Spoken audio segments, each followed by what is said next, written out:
There it is. Oh, okay. No. Ah!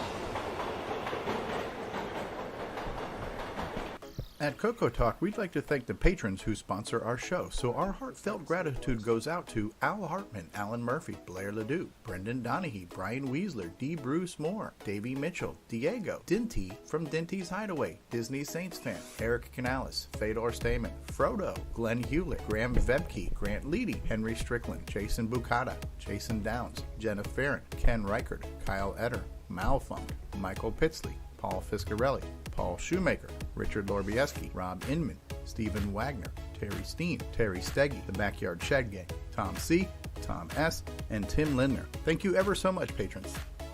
CoCo Talk is an unscripted live broadcast. Anything can and will happen. The views and opinions expressed by members of the panel and the live audience are their own and not necessarily those of the CoCo Talk show, its sponsors, affiliates, or subsidiaries.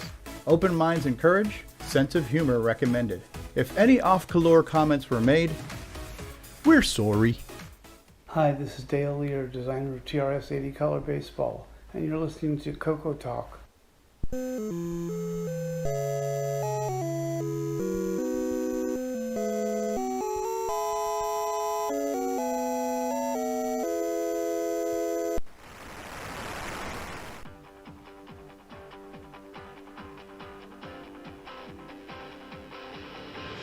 This is CoCo Talk, the world's leading live talk show featuring the Tandy Color computer. It's time to drop your socks, grab your real-time clocks, and let's rock.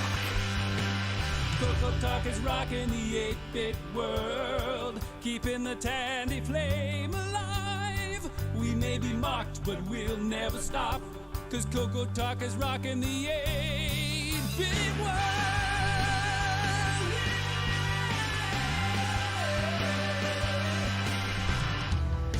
Welcome to CoCo Talk, episode 181. Today's host is Nick Marotta, backup streamer on duty today.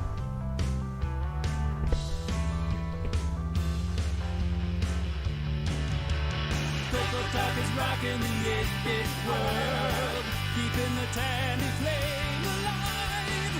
We may be mocked, but we'll never stop, 'cause CoCo Talk is rocking the 8-bit world.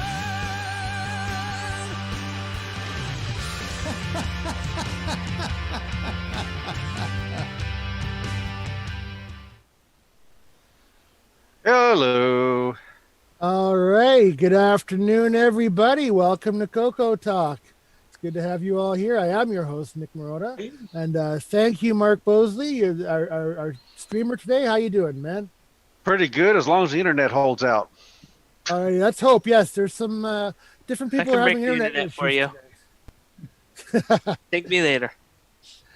All right, so let's go through the panel and do some introductions. So, Jason Reichard. Why, hello. I'm all ready to go. I've got my magnifying visor. I've got my Diet Dr. Pepper for those who aren't here, and etc. Yes, David Ladd, we missed you. David Ladd's not here today, so we have our backup David Ladd here as well. Our poor David Ladd substitute. Hashtag fake David Ladd. And he's doing actually triple duty today. Backup David Ladd, backup Mark Overhoser, and he's posting the links. Wow, you're only one man. Don't oppress yourself. Does the backup David Ladd get excited by this thing I've got holding in my hand here? Okay, can you do David Ladd doing Mark Overhoser?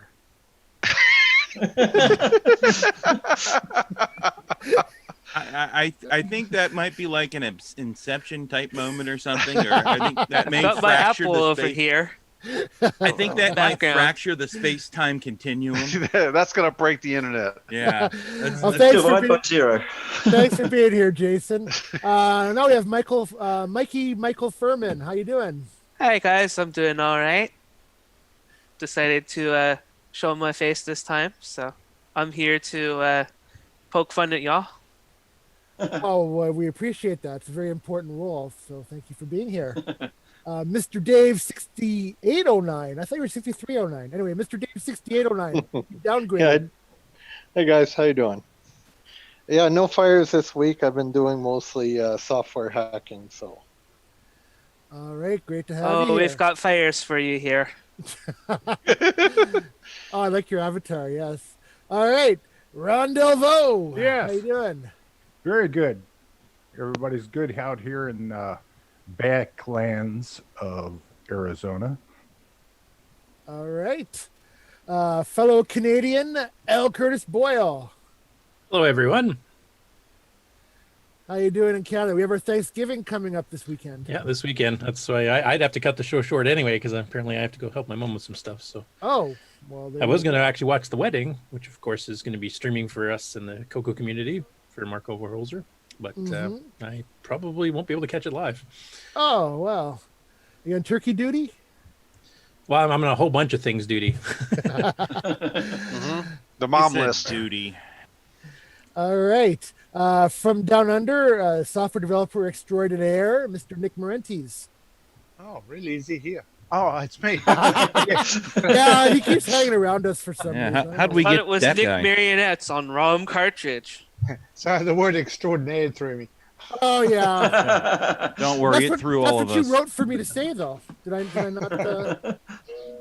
Do I have to pay you now? Yeah, absolutely. Great to have you here. All right, now we have Patrick Euland. Hey, hey. Happy to be closer to Canada than the hurricanes, so life is good. Yeah, no snow yet. Right? Not for a couple weeks yet. Hey, my maple tree's still green in the back, so life is good.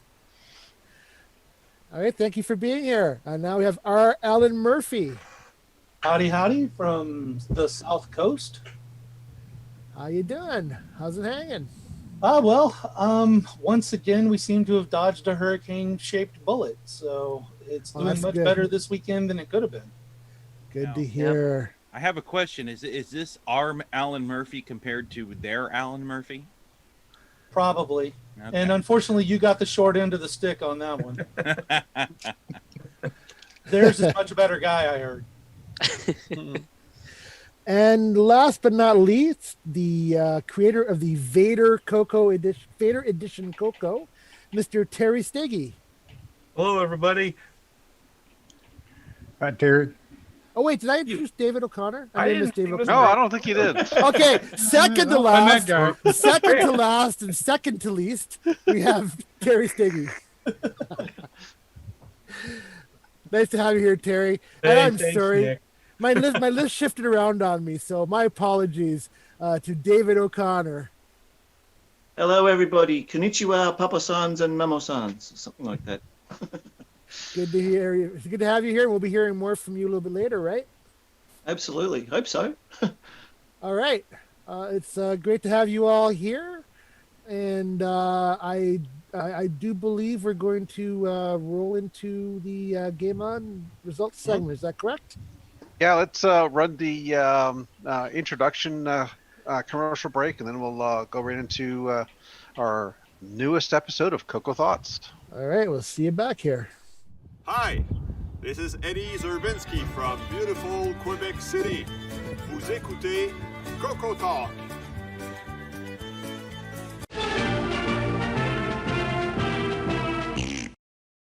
As you're enjoying CoCo Talk, we also want to remind you about the CoCo Discord server. This is a place where people come to connect, to ask questions, to provide answers, to share information, and to socialize. So when you're done, why don't you head on over to the CoCo Discord server and we'll continue the conversation there. The easy to remember link is discord.cocotalk.live. See you on Discord. CoCo123 is the Glenside Color Computer Club community newsletter that's been in publication since 1985. While the Rainbow magazine may be gone, it doesn't mean you still can't have a cool CoCo periodical. Head on over to the Glenside Color Computer website at glensidecc.com ccc.com, and then click on the Documents link to view all the past issues of the CoCo 123 newsletter. Not only can you read all of the past and present issues, we'd also love to hear some submissions from you. So if you'd like to send an article, a column, something to talk about, maybe even a program listing, send an email to glensidecc@gmail.com. We'd love to hear from you.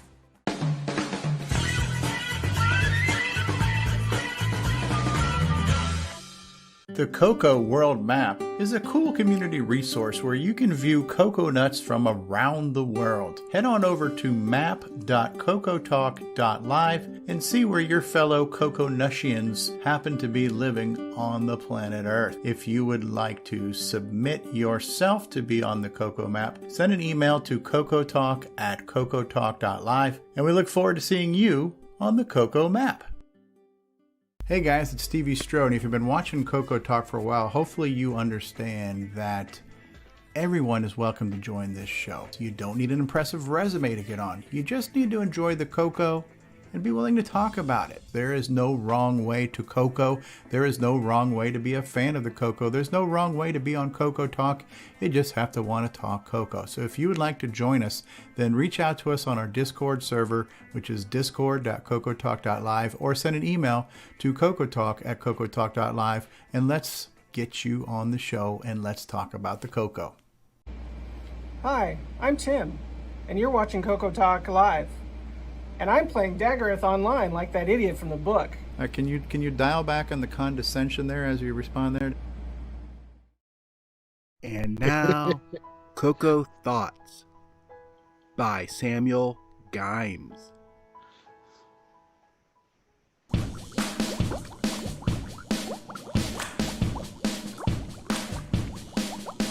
I was looking through my STC late one night when my eyes beheld a puzzling sight. I pressed the Explorer keys and let them rise, and suddenly, to my surprise, I played the maze. I played the marble maze. The marble maze. It rolled various ways. I played the maze. The acid I did graze. I played the maze. I played the marble maze from the top of the structure in the east, around the corner where the marble eaters feast. The electric snakes from their square abodes gave me a jolt from their electrodes. I played the maze. I played the marble maze. The marble maze. It rolled in various ways. I played the maze.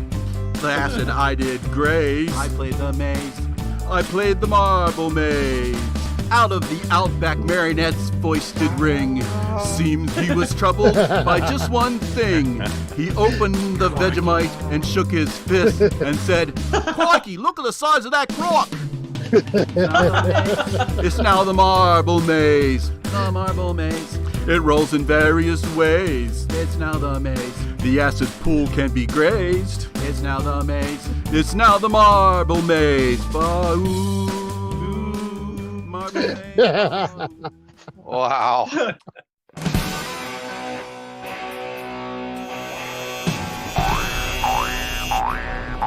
High Score Challenge with Nick Marotta.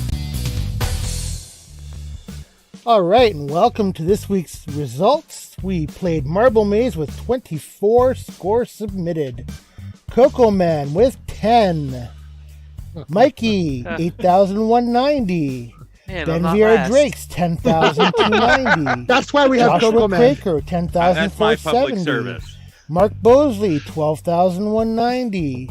R. Ellen Murphy, 16,440. Chet Simpson, 16,480. Ken Reichard, 16,600. Adam Tandy Dragon Guy, 16,690. Canadian Retro Thing, 17,080. 8-Bits in the Basement, 22,960. Louie, 23,120. Jim Rye, 23,740. Me, 23,980. Mr. Dave 6309, 24,180. Catlord, 33,180. Buck Owens, 33,270. L. Curtis Boyle, 33,460. David Craker, 33,990. Tom C 35,370, Tasman 36,320, Sloopy 56,160, Frodo 57,440, and the number one score this week belongs to our very own Sir David Ladd with 108,750. Way to go! Thank you to all the participants who submitted scores this week. That's right, David Ladd. Oh yes. He mastered this game this week. He played it a fair bit and did really well. I'm gonna go ahead and share my Even with his broken joystick. That's right. Yes, his joystick was a casualty of this week. Maybe I need to send his joystick parts back to him so I can fix it. Or is that when he threw it against the wall? Actually, this might be the driver to get him to fix his printer. Yeah, exactly. Because when he has his printer, he makes replacement parts. So there's the Rainbow Review. Got a favorable review, and unlike the other games, they were able to mention Marble Madness by name in this one, I believe. They just didn't try to hide it. It was a conversion. To be honest, a lot of the Rainbow reviewers didn't have a clue. They didn't go to arcades. They were sending it to reviewers that didn't play games normally, so they had no idea. Here's the suspect high score of the week. God. So I think we're gonna do like the Russian, like the Olympic judges, and throw out the top score and the bottom score. So we'll say Neil Edge has. So now we know who John Doe was. I thought the high score was like 37 gazillion. Yeah, exactly. So as we saw, David Ladd actually got the high score, and he actually unlocked showed the secret code that happens when you beat the game. And this was used as a competition because Dave Dyes had it advertised that if you did win this game, if you're one of the first people to do it, you got once you set this code in, he would give you a free game of your choice. And I believe there were 8 levels in this game. Yes. The arcade only had 6, which surprised me. So we actually had a couple more levels than the arcade version did. So take note of this code, send it in, and enjoy your free game. All right, so this is the video from David Ladd that we'll have running while we talk about the game. So what did you guys think of it? I like falling. It's fun. Yes, obviously this is a clone of Marble Madness, and like I said, had extra levels that the arcade didn't have. Hey, I wasn't in last place. It was quite a challenge to get that low of a score. Actually, it took a little bit of patience and calculation to get that low of a score. It's good to have to work for your efforts. Like, it builds character. Yeah, because before you know it, you had like a score of like 40 or 50 before you know it. So getting 10 was really a challenge. So it's not easy being last, is what you're saying. No, this was a bit of a challenge, but kind of an opposite challenge. But that's your. You just wait till the timer counts down to 1, and then wait about another half a second and move the joystick, and you'll get 10. But you make losing look so easy. Doesn't that mean you can get even lower? 10 seems to be the minimum score. 0's not allowed, so it has to be a positive score. I do have a question. Is this a video? Is the artifacting correct here? Looks like it. This is in MAME. Are you talking about like the red-blue swap? Yes. I can't remember. The manual does specifically mention certain things are supposed to be a certain color, and I can't remember. Well, there is a color check. So on real hardware, you have to do a reset F1, which I've done, and I believe bringing mine up now. Yes, that is correct. I believe looking David's at real did it. hardware now. Yep. Yeah. Yep. You're good. So this is Dave's gameplay video where he got his 108,000. So you can see all 8 levels, and then it wraps around. It starts playing levels over again. Yeah, it has 8 mazes, but I think like level 9 is not like the map is not the first maze or something. It's like from the 3rd one or something. He was saying. Oh, okay. Right. But yeah, I think it just gets more difficult after that. So it takes a while to get used to the inertia. I think that's the toughest thing everybody has, because your marble just doesn't turn on a dime. If you're already moving a direction, you have to like skid and kind of rejigger yourself going to a different direction. Yes. now Dave did say to me if he had the opportunity to fall a little bit, he would use that because the time you spend standing, being stunned after a fall is still faster than trying to overcome the inertia to turn around. Yeah, there's a few shortcuts off ramps where you can actually save some time doing that. There's also, especially on the later levels, there's faster ways to go through. Like sometimes you have alternative ways to get through part of the maze. And if you pick the wrong one, it can literally take you twice as long to get through than if you pick the short one. So that's something you just kind of learn as you go. Then there's in the later levels, like you'll see here when Dave gets to them, there's like moving walls and there's like invisible spots you have to run across while they appear. And I also seen like if you fall too far. like there's a shortcut he just took. Yeah, if you fall too far, your marble will crack. Yes. Yeah. Oh, I know that one. The GDC post-mortem for the original Marble Madness is up on YouTube, and it is incredibly interesting to see what they went through to put together the original levels for the arcade game. I think that the CoCo actually had it far easier because they were developing this game during the video game crash, and so Atari kept pulling the rug out from under the developers with what kind of hardware they might have and having to rewrite what the design for the game was over and over again. So if you get a chance, check out that GDC post-mortem for this game. It's really interesting. Yes, that's in the that was posted in the GameON results channel in our Discord server. Frodo confirms that after level 8, it starts again from level 3. And if your ball falls more than 2 levels, that's when it cracks. Yeah, and since the game is very much based on time, you have a timer first of all, but whatever time you have left over and you complete a level gets added to the time you have to complete the next level. So any shortcuts you can take by jumping, or figuring out alternative ways to get through the maze a bit faster than others, you'll definitely will help you increase the time you have in the next level and give you a lot better chance to get completed levels. Because if you take the long ways where you don't know the shortcuts, etc., on the later levels, especially where you start with less time to begin with, then you'll never make it to the end even before the timer runs out. And if you're lucky, you get the magic wand that gives you a spare 10 seconds. I believe that's totally random. It is totally random, yeah. I'm kind of glad this video doesn't have the audio because of all the stuff he was screaming and shouting about those orange slimes. There's also a lot of really. Like, Dave, are you playing Predator? Were there some colorful metaphors? Yes, definitely artifact metaphors. Are those what got the copyright strikes? Yeah, that could be. Could have been. That's a good point. Rhoda mentions in the chat he did play it again after, and he did pass level 8. He made it up to level 10, but he scored less, so he said it would have made no difference in the standings. That's 2 people have wrapped the secret message. Yeah, we had quite a battle there between Tasman, Frodo, and Dave Ladd this week. It was pretty interesting. And of course, for those that don't know, if you play this on a CoCo 3, and this was actually mentioned by Steve Bjork when the CoCo 3 was first announced, he said Marble Madness on the original stock 6809 was just a little too slow. So he mentioned using the double speed poke, which if you have a CoCo 3, you can do that and speed up the game a fair bit. And then, of course, there's the 639 version I optimized too, which you can use on a CoCo 1 or 2 if you have a 639 and gives you pretty close to the same speed. And if you want to really go nuts, ludicrous speed, I believe Buck Owens called it, you can do both. You can run the 639 at double speed, and holy cow, is the game fast.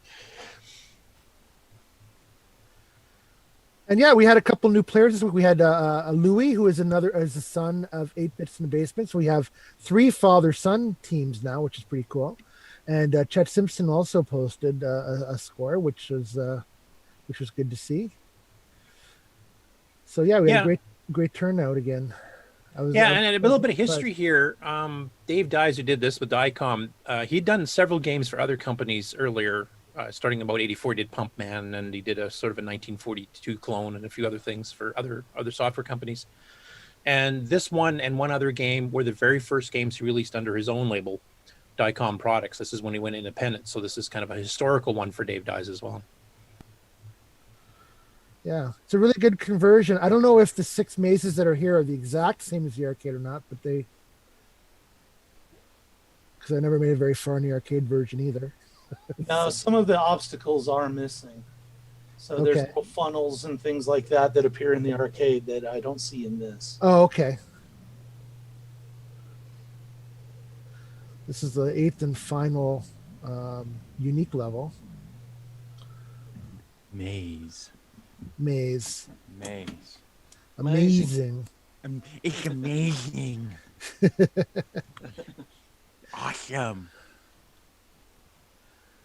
So It looks to me like David's playing just on regular speed here, is he? yeah, he didn't care for the high speed. He preferred the regular speed because it gave him more time to think, and he just liked the speed better. Yeah, Frodo's saying the same thing too. I did not use the double speed poke. I preferred the original speed. So the double speed poke literally speeds up the whole game, not just the frame rate. Yeah. Yeah, the timer goes down faster too, so it's a it's a fair poke to use, but it's whether you like it or not.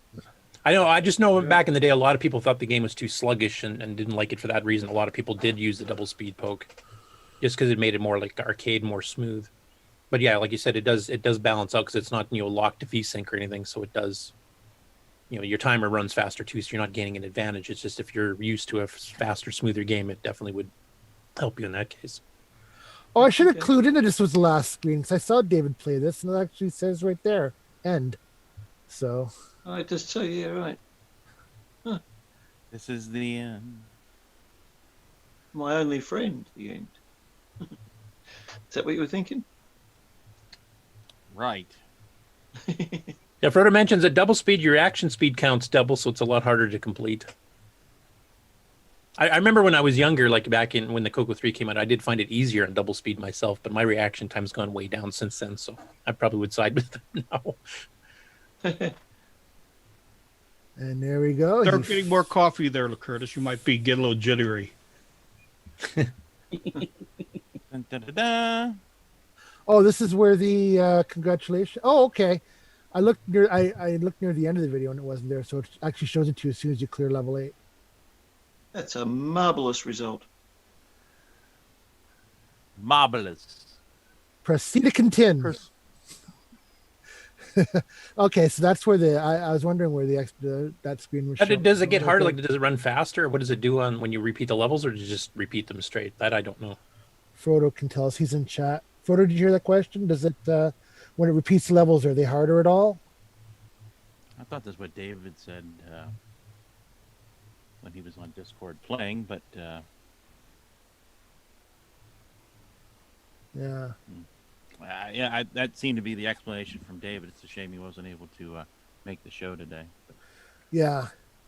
Seems to be moving a little faster here. It does. Mm-hmm. So I guess they throttled the speed a little bit in the earlier levels so that it could get faster as it went. Okay, Frodo says you have less time mostly, which I think is true because you're only getting 35 seconds to start the level as a base time. Now, as far as playing it on different types of joysticks, I definitely found the self-centering deluxe was a lot easier than the free float Black Beauty or even the free float deluxe. What was everybody else's opinion on that? I only tried the Black Beauty and I really liked it, so I didn't really try anything else. I didn't even try the digital.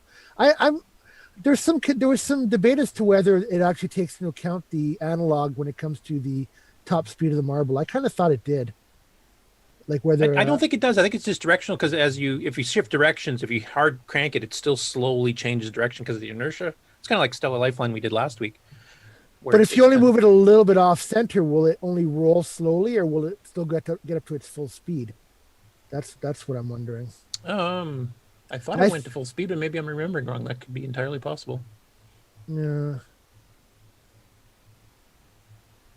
Frodo says he doesn't have original hardware because he's running on the Mister, so he said he used his fight stick. Ah, the fight stick, yes. The flight stick, I'm assuming. Not the boomstick. Nope, analog is purely digital in this game, is what Frodo says. So. Analog is pretty digital. I like it. Yeah. For me, just having the ability to center back so you can actually quit going diagonally and kind of get your direction back to normal. Not a flight stick, a fight stick. I was I was corrected, so I'm not sure what a fight stick is. That's interesting. You, Think like a gonna nunchuck. fight about it? I don't You're know. not allowed I don't to- want to fight. He may hit me. You can't talk about it. You got to what? That's the first rule. Yeah. Yeah. Don't talk about fight Frodo, stick. don't talk about Yeah. it. So if you wrap it a second time, you get a second secret message. You get a second free game. I don't know that either. There's your next I doubt challenge. it, Get to but- level 16 or 17. And you go ahead and try to redeem that. That's right. Well, actually, it's pretty easy to redeem now because Dave Dies is one of the people that has released all of his stuff to the public. So I was not aware of that. yeah, he sent me. If you go to my page, the games page there, that I have a link off the main page, which is emails from original authors that have legally released their software, and Dave Dies is one of 30 or something. Very cool. I know this is a bit of an issue of contention sometimes in the Discord, especially about giving direct links to games, mainly because some authors have not released where we can't get a hold of them or whatever other companies. But there is a list of about 150 games that have been legally released as not PD per se, but the authors have said you go ahead and download it and play it as much as you want because he's not selling that anymore. And the Dave Dies catalog, including stuff he's done for other companies besides Diecom, does fall under that umbrella. That's on your game site. Yeah, there's a link to emails. Like we got Dave Shadoff and Bob Withers and Dave Dies and Chris Latham, the guy who did Donkey King and Sailor Man. That's another one. So there's quite a few, and it's some of the top end titles too. So I'll go ahead and plug lcurtisboyle.com. It's a really good site for game Yeah, information. what is the site? lcurtisboyle.com/ something about Nitrous 9, I think. No, I'm just kidding. Yeah, skip past the Nitrous 9 part and get to the good game stuff, and it's excellent. I also want to thank Canadian Retro Things, who did a video this week again with the CoCo Talk Game of the Week. So thank you, Canadian Retro Things, for mentioning us on your show as well. How was this game originally released? Was it on cassette, disc, Both. cartridge? Cassette and disc, 64K required. You can only enter your name on the disc version apparently, but I don't think it saved them. Did it? Did it save them to disc? Yeah. Or so when you restarted the game, your high score list was still intact? At least the version I was playing, it does. Yep, the disc version did. I don't think the cassette did. Okay. So when you get to the end of the game and it says Dave Dies, was that confusing at all? Dave's not here, man. I do remember Dave mentioned he used to get a lot of jokes about his name when I talked to him at Rainbow Fest.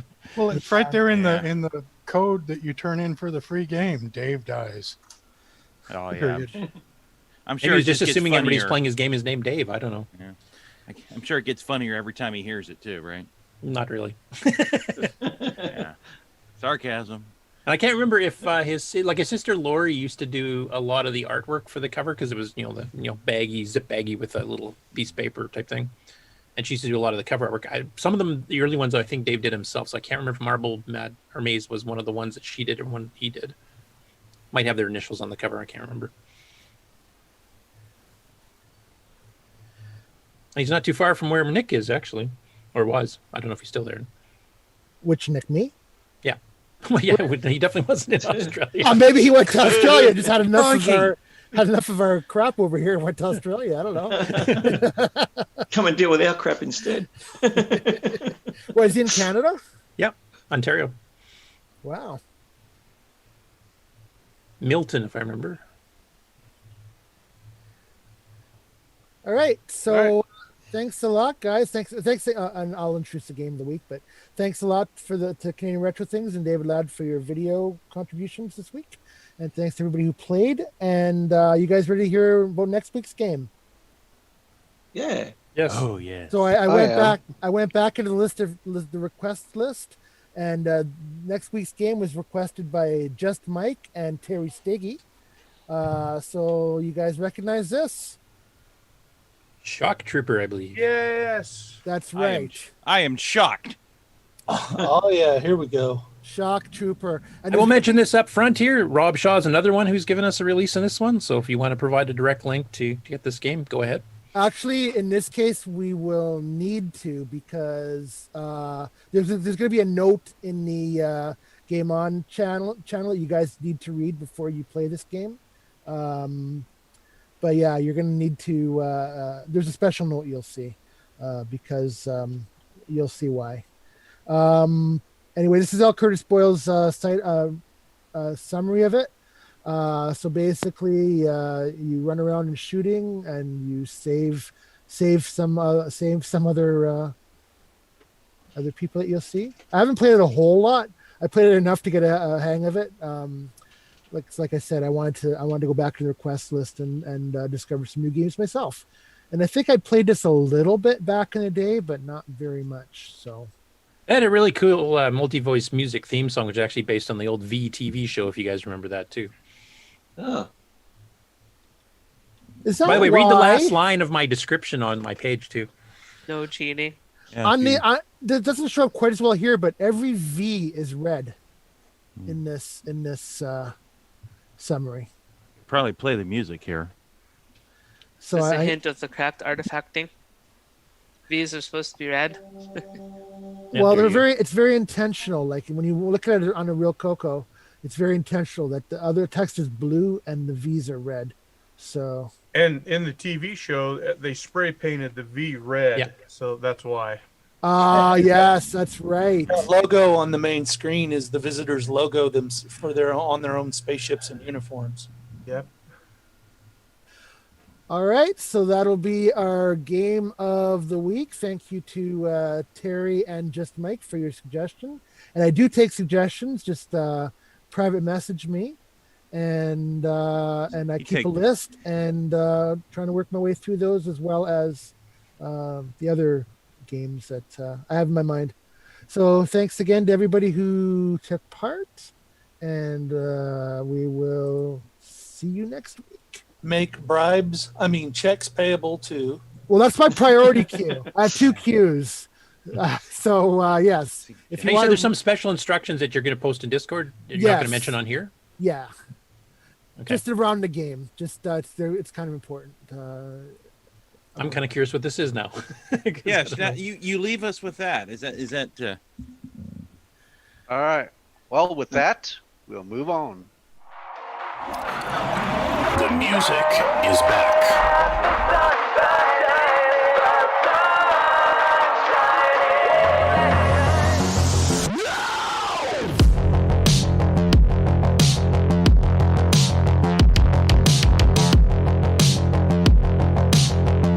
The MIDI Maestro available now, only from Retro Innovations.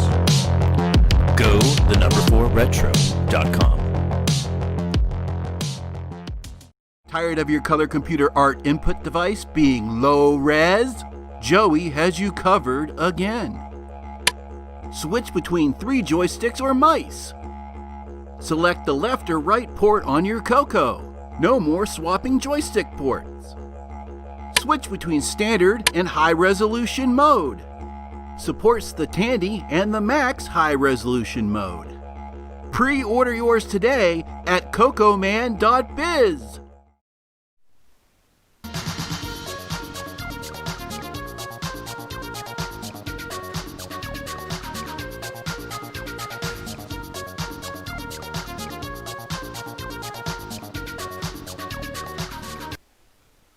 There we go. Let me stop sharing so you can share. Okey-dokey. There we go.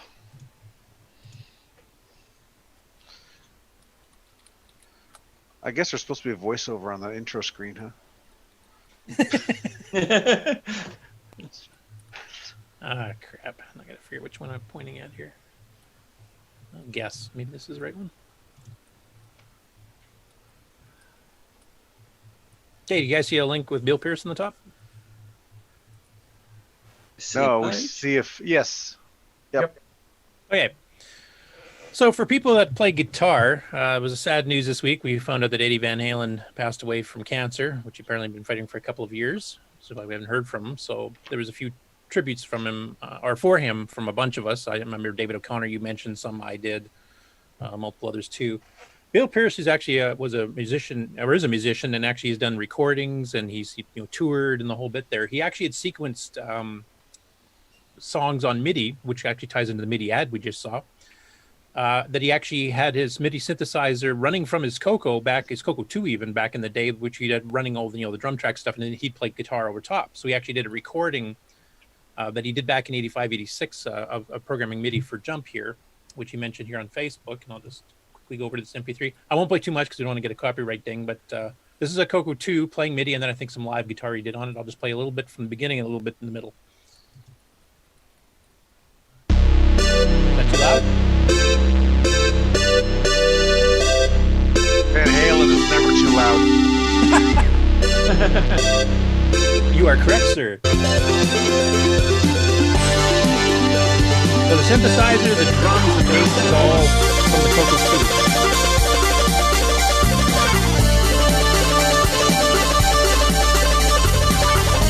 I mean, like I said, I didn't want to get a copyright ding, but it's a good showing what the CoCo 2 with MIDI can do. So those people that are buying MIDI cards, you don't need to have a CoCo 3, which, as a lot of us have discussed lately, are getting super expensive to get on eBay. I mean, they're going for hundreds of dollars. I've seen one that was mentioned last week, one new in box. I will give it that. Never opened, still sealed in the plastic. The offering price was $900.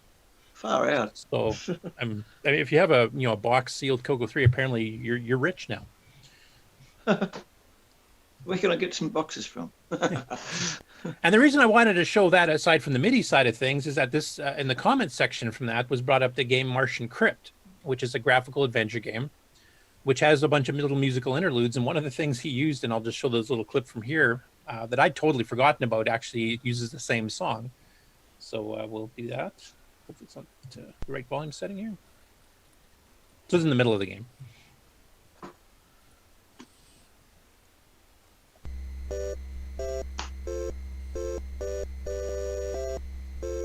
Did you guys hear that, or is it too quiet?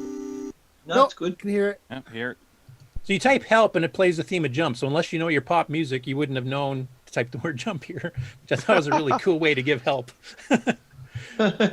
That's multimedia back before that was a term, type thing. So that was cool. Next up, of course, we just had the ad for this too, and we also have the person that created it here. So I will let Jason kind of explain things in more detail. Plus, he's got the price here, the pre-discounted price, $55 plus shipping. Jason, do you want to mention, when you're planning on actually doing the shipping, like how quick are we to getting to that point, and any details you want to mention that weren't in the ad? Right. Right now, I'm planning to start shipping by the end of the month. So, just letting anyone who wants to get in and get into that list for pre-orders, and so I'd say by the end of the month I should be shipping. If not before then, it may happen before then, but I'm going to give myself plenty of a cushion just in case. But okay, everything. You also mentioned on this ad here that this is the pre-sale discounted price, $50 plus shipping. So first of all, how long does this price last? And then two, what is the regular price? This is going to last through the pre-order period, which I am expecting to be done at the end of the month, and then it will go up. It's $5. And when you go to my website at cocoman.biz, you can see that I actually have it set up, has a slash through the 60, and then it says 55 for the pre-orders. But okay, cool. And just for people who don't know, Max mode that they were talking about is for CoCo Max, because it had its own separate hardware cartridge, right? Right. That's the CoCo Max / colorware mode, and I just had to come up with a name for it. I'm just going to call it Max mode, and that is an option. There has been some chatter I've seen on Facebook about this issue before, and some folks, well, I don't need that, or I don't want that. So there is an option if you don't want the colorware / Max mode. You can just get the Tandy mode only. That is an option. That's a drop down on the order form. Okay, same price though. It's $1 less if you don't want the colorware Max mode. Okay. David, you had a question? I don't know why anybody would opt not to have it. That seems a bit strange, especially if you can just turn it off. Right, that's what I thought too. But there was some chatter, and it's a very little hardware to implement it. So it was just if you don't want it, it's an option to get rid of it. But I guess there had been some talk, I think, especially on the CoCo Facebook group, that some of those programs had been fixed or had been changed or somehow that to use the Tandy and this wasn't necessary, et cetera, et cetera. And but I decided I'll make it part of the, I'll make it an option to get rid of it if you really don't want it. But if you really want to save that extra buck. Yeah, it's $1. I figure it's like it doesn't cost that much to put in there, so it's like $1. It's just a matter of that way it's easier to tell which is which. And if you don't want it, you don't have to have it. And I think that that puts that whole argument to rest, because I had seen this particular topic on the CoCo Facebook group, and there was always the chatter, well, that's already been fixed, you don't need that anymore, et cetera, et cetera. And I look at it from the point of view that there's going to be folks that have different versions of that game or program rather, and want to use their old version, whether it be on a floppy or whatever, and that's fine. And so that way it'll work either way. And like I said, if you don't want the extra switch, I'll knock off $1, and it's all on the. I'm trying to remember. I think there was 2 programs that used that. There was CoCo Max 3 itself, of course, and then I think Max 10 used it as well, didn't it? I believe so. Yes. Which Colorware did market as a bundle for a while. It was a high-end graphics editor plus a high-end typesetting style thing. For editing text documents with tons of fonts and graphics you could merge in, and basically they sold it as a bundle. That A lot of my old catalogs were made on that particular set of software.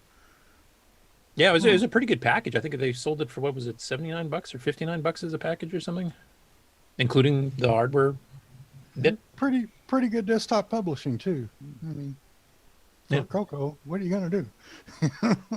I remember Brother Jeremy was trying to get a bunch of us Nitrous 9 people to try to port the whole thing over, because he actually got the source code from, I think it was Dave Stamp that did it, but I don't think Alan DeCock was the last one I know that was starting to work on, and then he kind of got busy with life, like a lot of us did.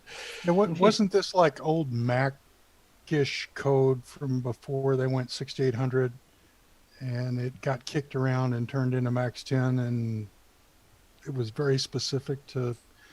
There was some story in there. I'm not quite remembering. Yeah, I don't know anything about that. I mean, the original Mac prototype was a 609 with Jeff Raskin, but that was way before Macintosh OS was created. It was actually completely different at that point. But could be. The whole reason this project came about was just because I had a lot of requests for it after the original Joey controller switch. So I learned how to make PC boards, and this is what I came up with.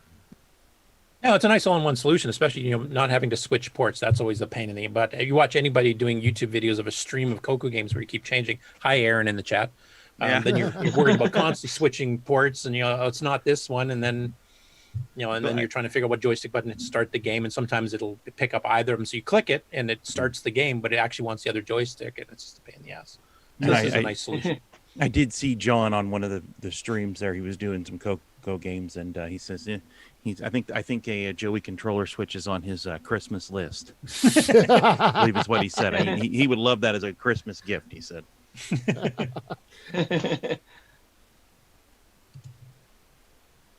Oh yeah, and then speaking of some sound stuff now, this story here is from Sheldon McDonald. He's got a video up here, which I'll play in just a second, showing some music playing and selectable tunes if they're preloaded. So you do a poke to this address that his program uses, and it'll tell it which song to play, and you can switch it on the fly type thing. And this is for the this particular one here is for the PSG from the Zipster Zone, which is the playing. It's got the sound chip. I think it's even got joystick ports and stuff. I don't have one, so I can't remember off the top of my head, but I think that's one that has multiple things that could be used for games, not just the sound. And then he's also mentioned in the text chatter about it that he's got a version of this software for the GMC, which is John Linville's cartridge with the game or the sound chip as well. So I'll just play a little bit of that.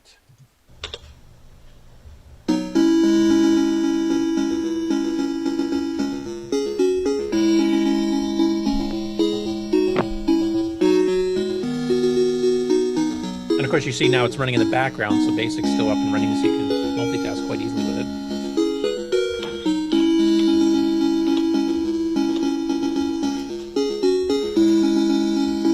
And I think this basically shows you the power of having a real sound chip where you're not tying up the CPU doing it. Yes, we can do it, especially on the CoCo 3 with interrupt timers and everything else, so we can get around it somewhat.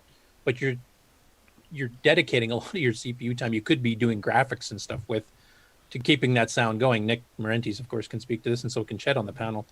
So having something like this where you can just set it up and let the thing run in the background is so much better for making highly sophisticated games with sound. Cool.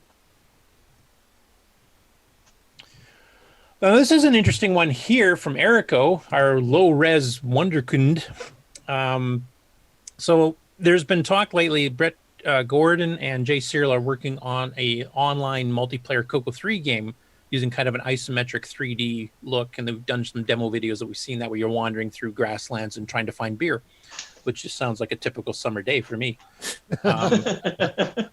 What Eric's proposing here is if we can get some sort of, either through DriveWire or through a dedicated network card that could work in a CoCo 1 and 2, you could do a multiplayer 3D maze game. And this mock-up here is actually on a standard screen to get up to 6 players at once. And it's kind of an Aliens game idea here. And you see the highlights of the different names. Of course, he's picking people from the Alien movie. And he purposely spelled Ripley wrong because he doesn't want to get a possible ding on copyright for that either. So, but it looks like a really interesting concept here, and because it's all really low res, I mean, it wouldn't take that much RAM. You could probably do the graphics like lickety quick type thing, even do like some real 3D perspective type stuff with tables or something, or crates or something on the ground type thing. So that looks pretty promising too. And he always just surprises me with some of the stuff he's done on low res, like some of the fighting game stuff he's done and the port of that Jim Carrey game. Can't remember the name of the title, where you're pushing boulders into the holes and stuff. Like he does these animations that just look awesome, and he's somebody that takes the semi-graphics 4 mode to the absolute limit. So I look forward to see where he goes with this too. And then Ken, who I believe is in the chat on YouTube, he's been working on this game that he started 35 years ago on the CoCo 2, and he's decided to pick up. And he's not a programmer. He didn't, so like some of us stayed programming and then made it our careers. He's one who, he went off and did completely different things, and he's just kind of gotten back into it with the whole retro community thing. And he's taking a game he started 35 years ago, and he's redoing it and finishing it off. So he got some tips from the last video we did as part 1, because he's using set reset to draw everything, so it's pretty slow. So in this case here, he actually did some things with character strings and stuff, which is quite a bit faster. We're into the game. I'll just play a little bit so you can kind of see what the game looks like. Alert status green. And as I said before, I'm doing this on an emulator, so this is actually the first time I've played this with a keyboard. And I have practiced a couple of rounds, and I've found I actually kind of like playing it with the keyboard, so I think I'm definitely going to have to add keyboard playability in the program. So yeah, I'll just play that little clip there. Now he's got some preamble on the design of the game, etc. He also goes through the listing to explain what he's changed since the previous version of it. The fact that he's entertaining putting keyboard as an option here means this would be much easier to port to an MC10 as well after the fact. So this could be a dual platform game that way. But yeah, it obviously has been a bit sped up. He's also fancied up with some cavern walls and stuff on the outside. He's got multiple aliens coming down. So he's progressed quite a bit since the part 1.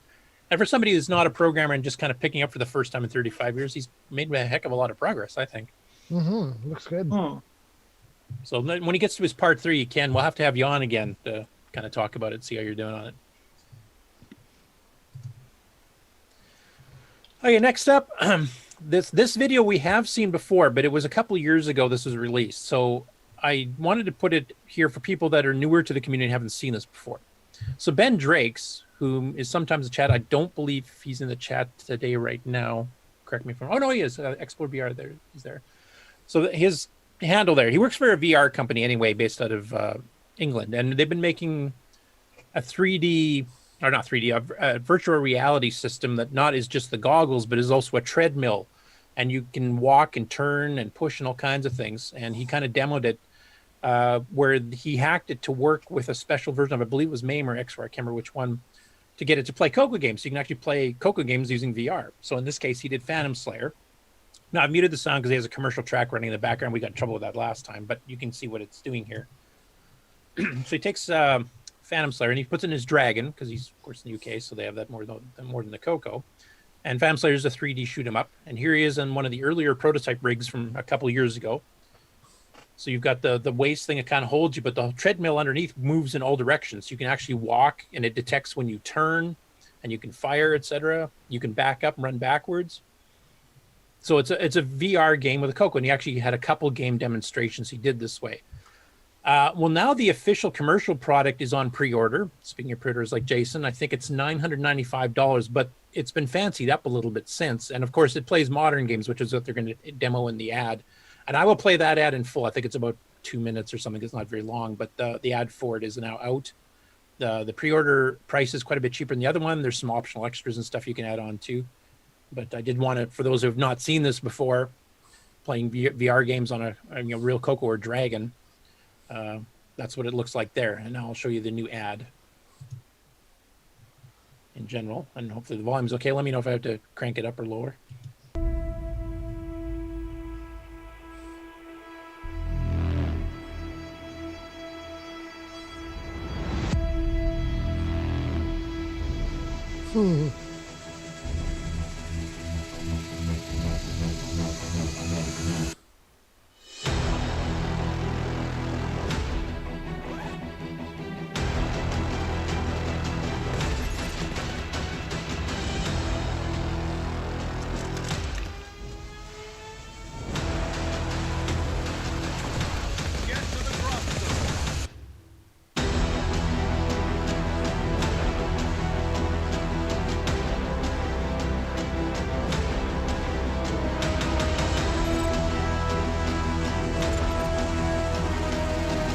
Wow. Really cool. That is neat.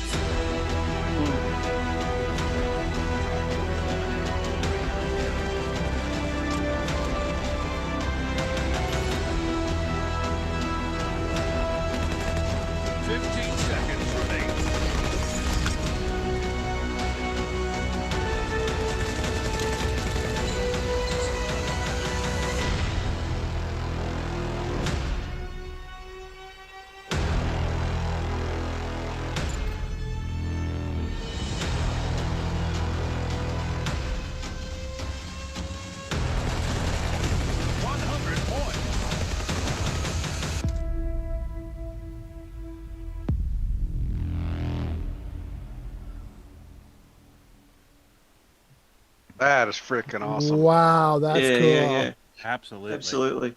So Ben, since you are in chat there, we're going to have to get you on maybe next week to kind of go into details, because I noticed the designs changed quite a bit from the original prototype you played 2 years ago. Like there's much more free floating, and of course the kneeling and stuff's all brand new. So we'd love to have you on to kind of talk about that. And I think we have to take some old CoCo games and maybe add in some of those features so that you can detect the kneeling. I don't know, maybe we'll use the second joystick button or something like that to detect certain things, and see if we can make a game that actually takes some advantage of that. If you could flap your arms and play buzzard bait, oh, that would be amazing. There we are again with buzzard bait, huh? I think we're gonna have to like get in shape or something. Oh my God, yeah. Stevie mentioned that too. He said this is the ultimate exercise machine. He might actually get exercise because he'd be playing this like constantly. Now I will read the announcement out loud here that Ben put on the CoCoTALK Discord about this, and it's called the Omni One, which you saw in the ad there too. So he said here, the great thing is you don't even feel like you're exercising. You're too busy having fun to notice. It's $9.95 for just the treadmill, but there will be a bundle that includes a standalone VR headset, no PC required. That's going to be $1,995. So obviously this isn't cheap, but there's a way to get your place reserved in the queue and pick up a 40% discount if you invest here this week. And he gives the link that they showed there for investvirtuix.com. After that, it'll be 20% off for the remainder of the campaign. So, I mean, that is expensive, but I mean, a full-blown treadmill can be around that price anyway, and that's much more boring than this. It costs as much as 2 CoCo 3s. Yeah, exactly. The $3,000 bundles of CoCo 3 right fresh out of the box. I just like to point out that my pre-order doesn't cost nearly that much. Yeah, but you don't have a switch to VR option, unfortunately, on yours. But no, there's just no more room in this box. I'd have to go to a bigger box, I think. Anyway, that looks awesome, man. And the new design looks a lot better, too, because you just wear that vest, which kind of detects, I think, some of your movements. And correct me if I'm wrong on that, Ben. Whereas before you had that kind of ring around that you'd have to lean into and stuff like that. So this looks like it feels a lot more natural to play. So, yeah, Ben, if you're available for next week, we'd love to have you on to kind of go into that in detail. And then also maybe some ways that we can implement some of the fancier features on a CoCo game. And maybe we'll have to either patch an existing one or just create a new one that actually can use that. I know he was talking 2 years ago that they were going to go on tour because these will also be in other commercial enterprises to use. that maybe we can, have some CoCo games that we can sneak in and demo. And he was talking about doing a tour through the States here, demoing the hardware itself. Of course, with COVID, that's all canceled for the moment. But if that tour ever does happen, I would love to get a chance to go see this in real life. Yeah, absolutely. The crouching and jumping. He needs to come to the next Rainbow Fest. Yeah, bring one of those to Rainbow Fest. That would be awesome. It's in Chicago. I mean, I'm sure you can demo it at other places in Chicago as part of it, but just have it there for like one day on the weekend or something would be just fantastic. What Rainbow Fest? It's a CoCo Fest. Oh, yeah, sorry. Yes, CoCo Fest. There you So go. pedantic. My goodness. Technically. Technically, yeah. Oh, you're really going to go there, aren't you? It's a common misconception, though. Technically, it's Yeah. Now we get the AR versus VR argument too. Sorry, Curtis, we didn't mean to kill your segment there. Yeah, thanks for derailing. Let her go.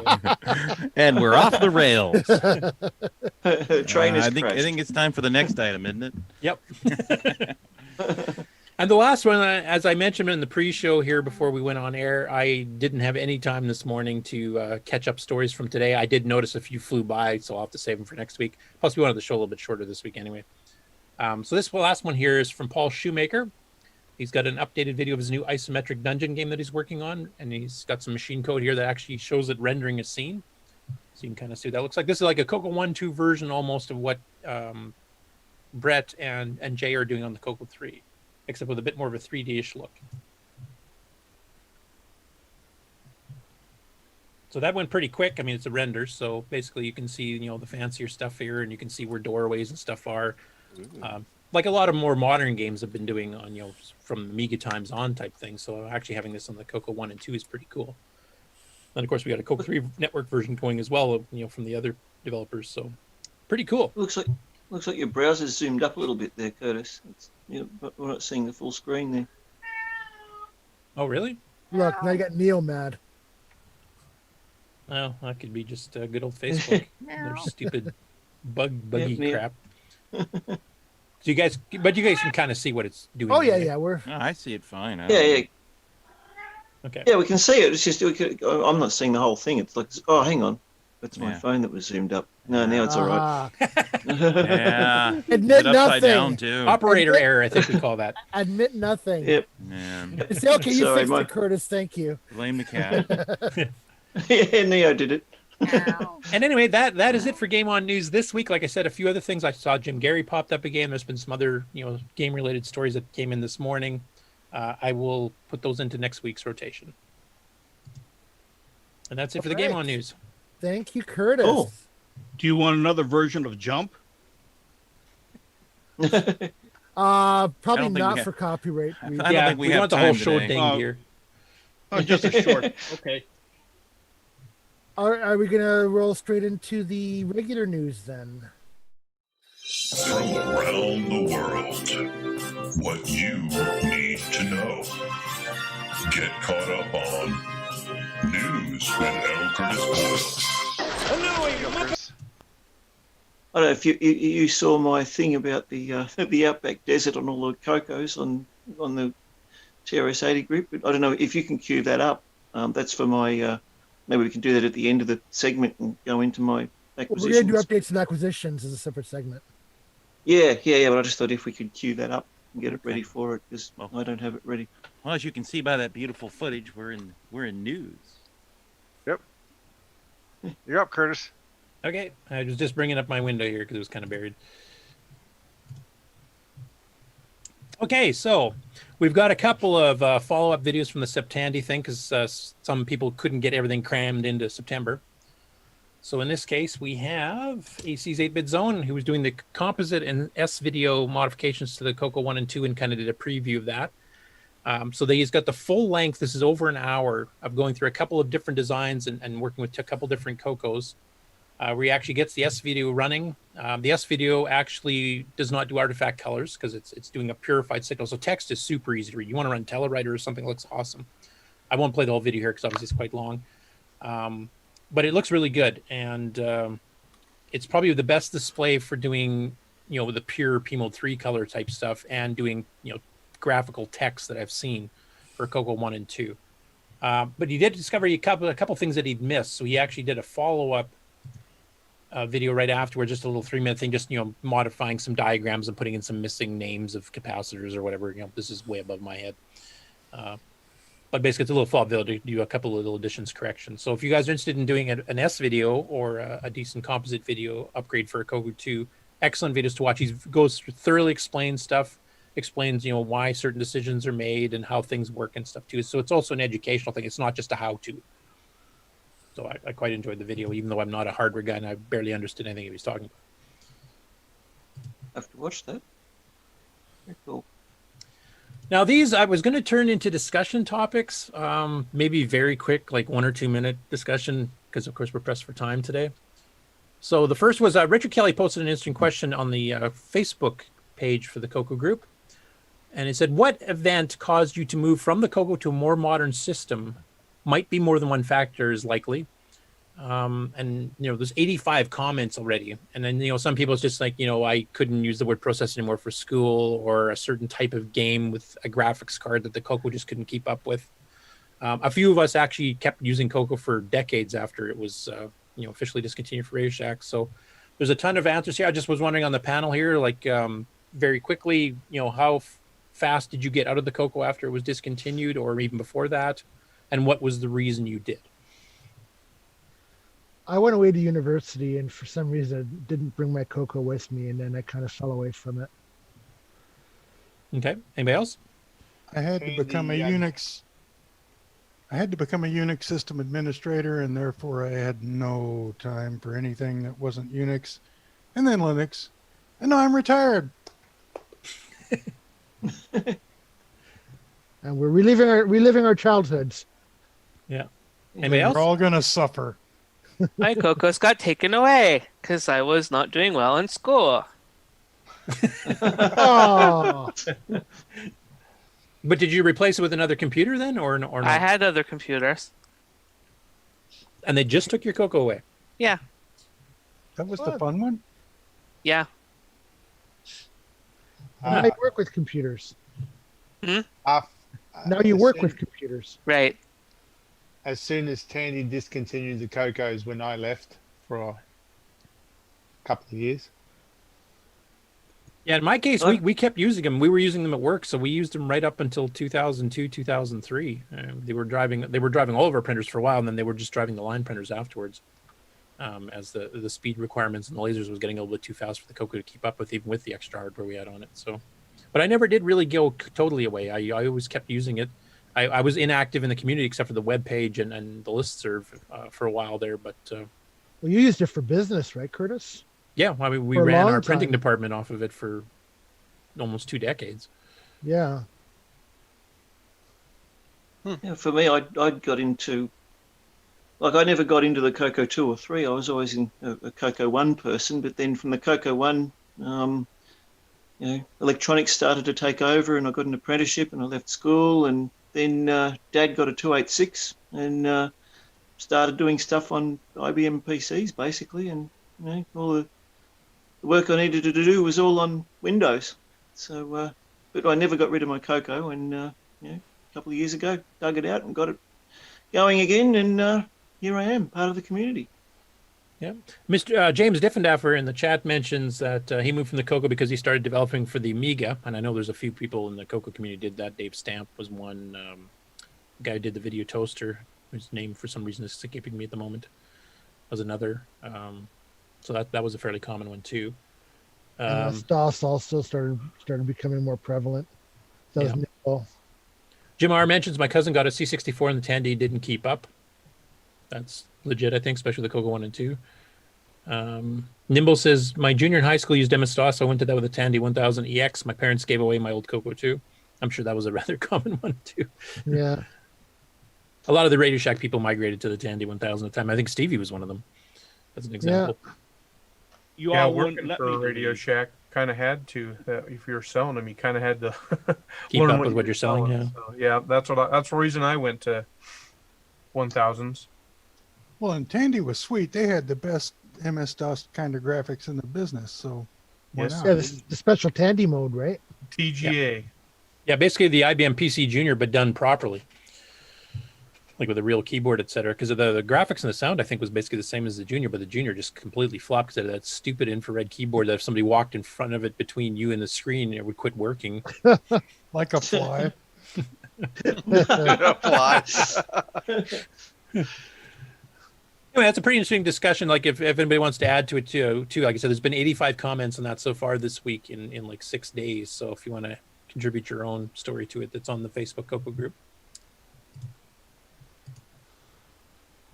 And then there was another poll here created by Steve Norton in the CoCo Facebook group, which I thought was kind of interesting.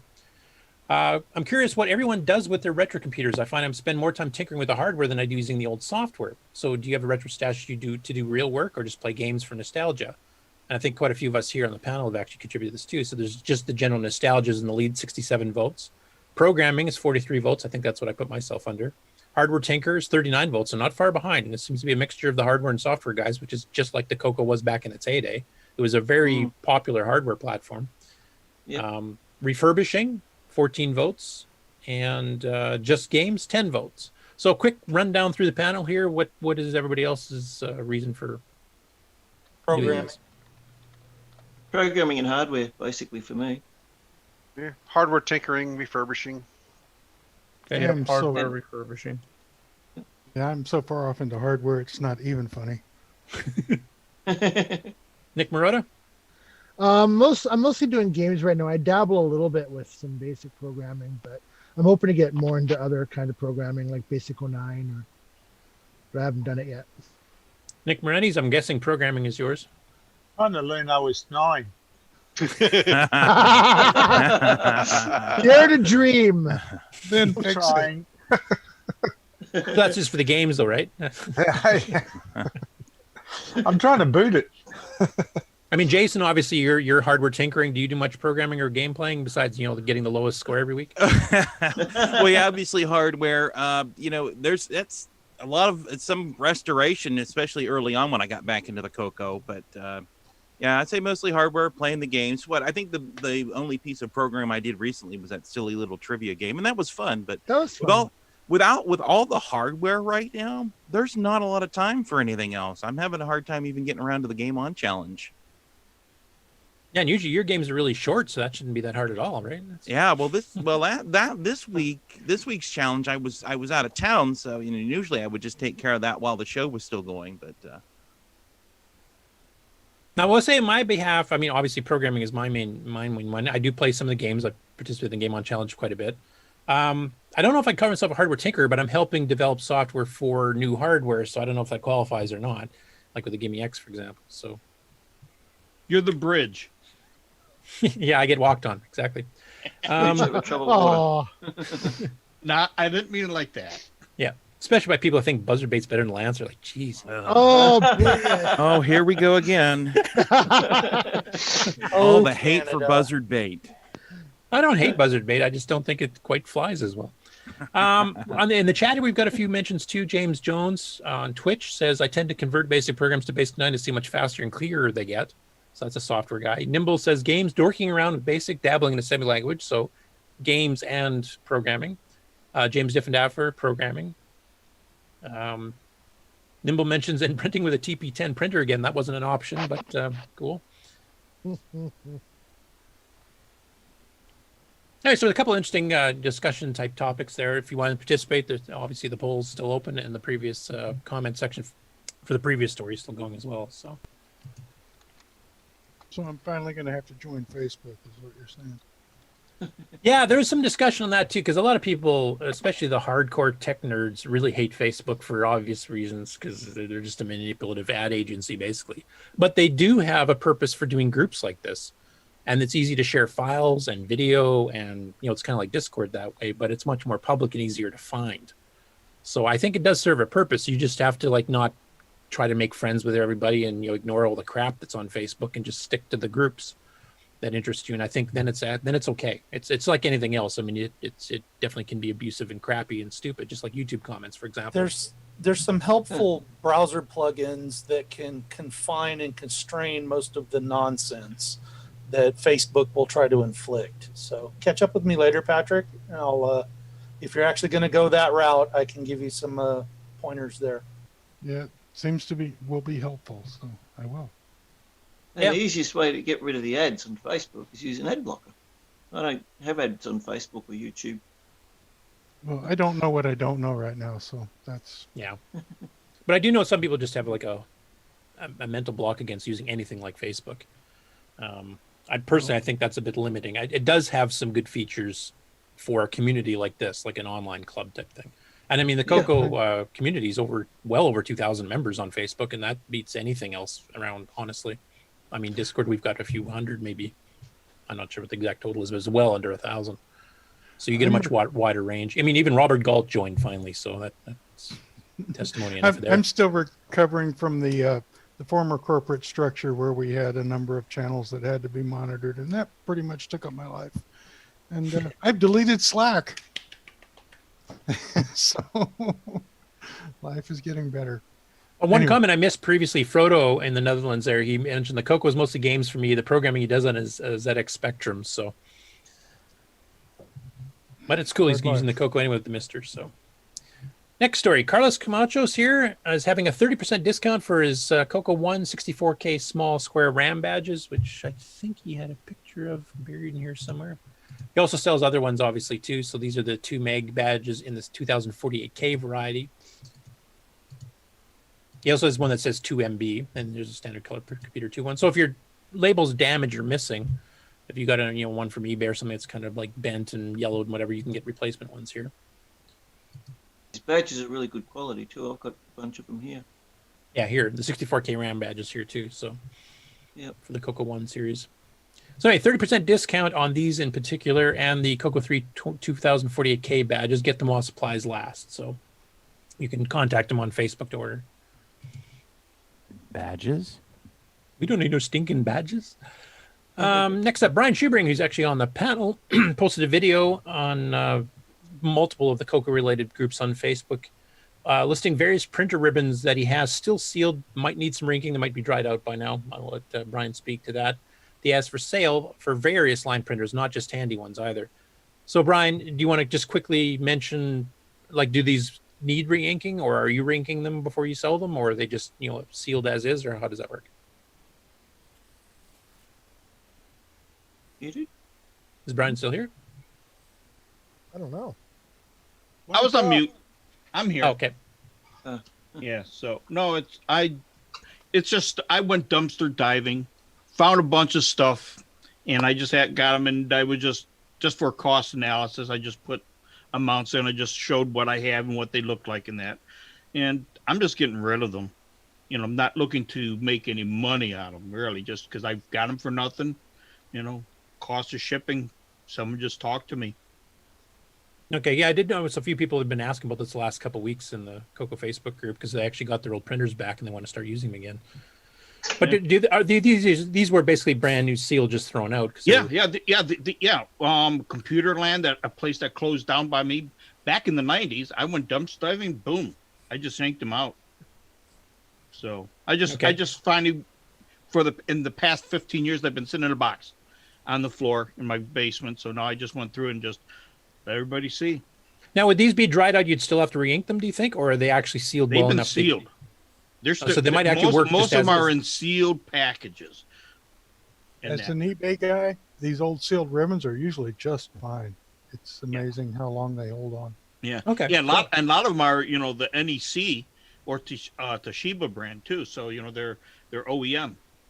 They're the good quality, right from the original manufacturers. So. Yeah, and there are a few, as noted, a few color ones too. Now, do you just take orders for this on Facebook, or do you have a web page set up for this or anything? Or someone just contact me if someone wants to take the whole lot. Someone takes the whole lot. And do you sell individually for those who just want it for whatever printer they happen to have? I'm just getting rid of them. But yeah, if someone wants to, yeah. Yeah, because if somebody has like a color Canon printer or whatever one that you happen to have a ribbon for, they have no use for the rest of the ribbons anyway. So I just wondered if you'd do them individually. Yeah. Otherwise, you're just passing your problem on to somebody else. Exactly. I'm not shy about saying that. We cut out the middleman and passed the problems on to you. Yeah, exactly.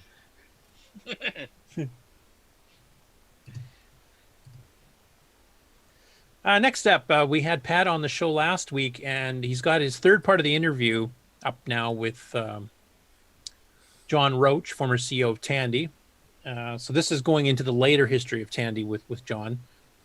So he kind of picks up where he left off. Once again, fascinating interview. I'm not going to play it here because you have to listen to the whole thing. It's not even It's pointless to play a little snippet. If you watched it last week when we did play snippets of the previous two, it's a very fascinating interview. He also had posted up, and I'd missed this the first time around this went through, but this wasn't one he did, but he mentioned it. This was a interview done with Louis Kornfeld, who was this high-end person at Tandy, but he also worked at Radio Shack before Tandy bought them out. So he's been at Radio Shack since like 49 or something like that. And he was one of their higher-up VPs.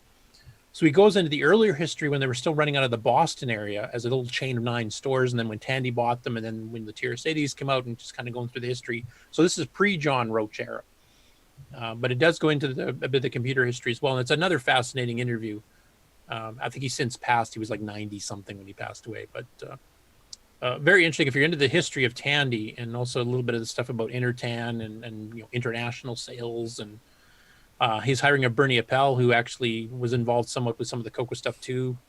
He was at some of the CoCo announcements that Rainbow attended, like the CoCo 3 announcement, etc. So very, very interesting interview as well. So if you want to get some Tandy history on there, both of those two videos are awesome.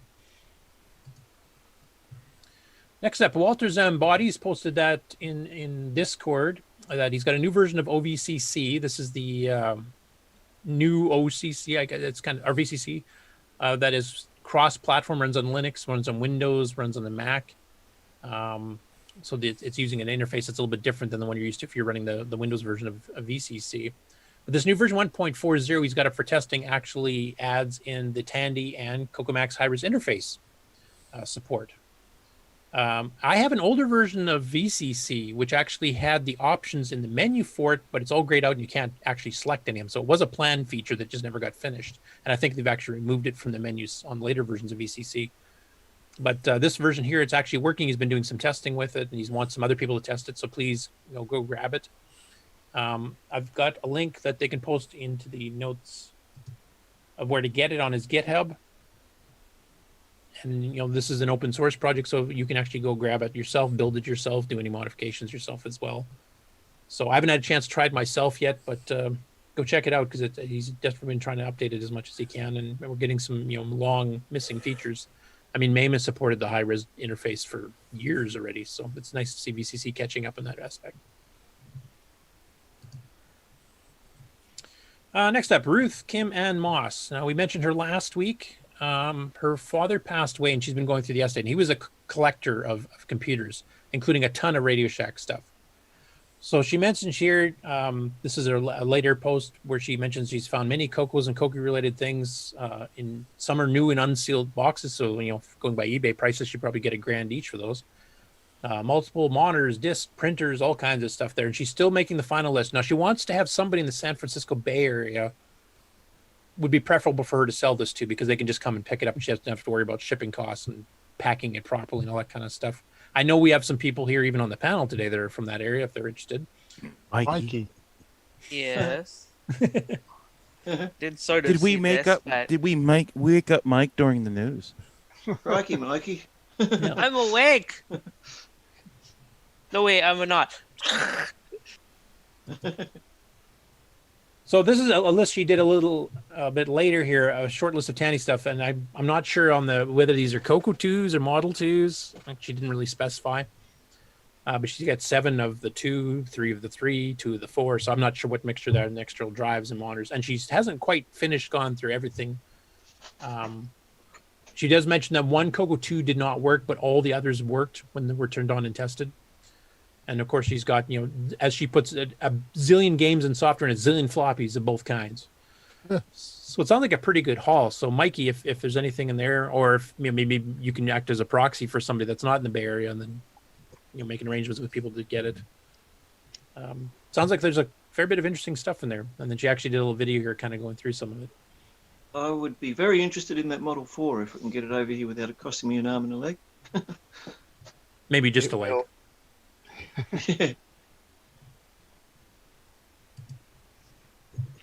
Okay, next up after that, Robert Sieg has posted some 256 color composite images he did in his CoCo 3, and that's using the kind of artifacting that sneaks into a composite signal, even on the CoCo 316 color mode. So he's made a video showing him of loading and displaying. Especially with a handheld camera, so he's moving it around while he's trying to type, etc. But some of the results look pretty good.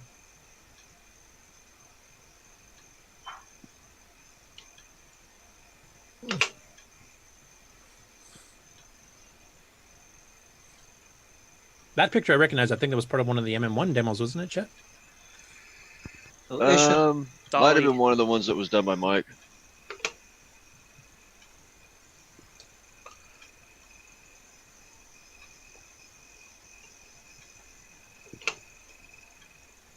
Anyway, he's been fiddling with this mode now for a few days, and he's put up some pictures. Some of the actual still photos actually look better because, of course, when you're taking a video with a camera phone, the refresh rates are a little off, so it doesn't look quite as good as it actually does in real life. So he's got some still photos you can take a look at on Facebook as well.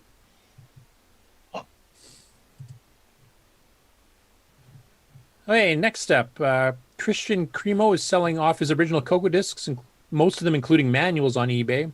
This includes some Tandy, mostly Tandy and a little bit of third party. So, like he's got Paper Route by Diecom, coincidentally enough, the same people that did Marble Maze that we did today. So these are the original discs of some CoCo 3 stuff, some CoCo 2 stuff. There's some T&D software there. And the manuals he's got for most of these as well. So he's got some little side pictures here with the manuals. So if you want some original stuff with documentation, that's a pretty good sale to get to, and that's another 5 days left. So feel free to bid, and that's 13 different discs, and I think 12 manuals or 11 or something. Like pretty close to all of them. May not ship to Australia. Next up, Roundel Vo put up an Alien disc, which I think is a high color Sockmaster image, isn't it, Ron? Yes, sir. It is.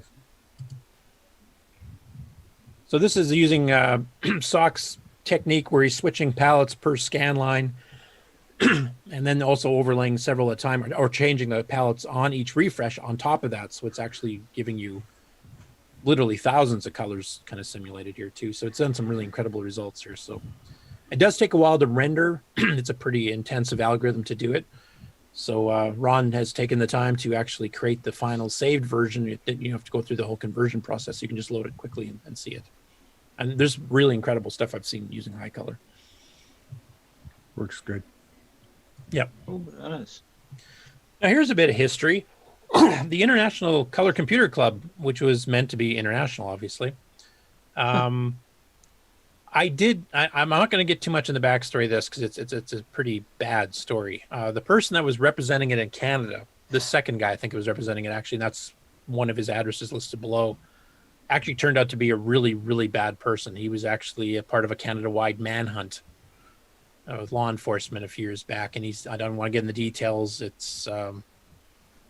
involves violence, it involves children, it involves a bunch of bad things. So I don't want to get too much into that. All right. But the thought of the International Color Computer Club and the previous person that was running it actually were good.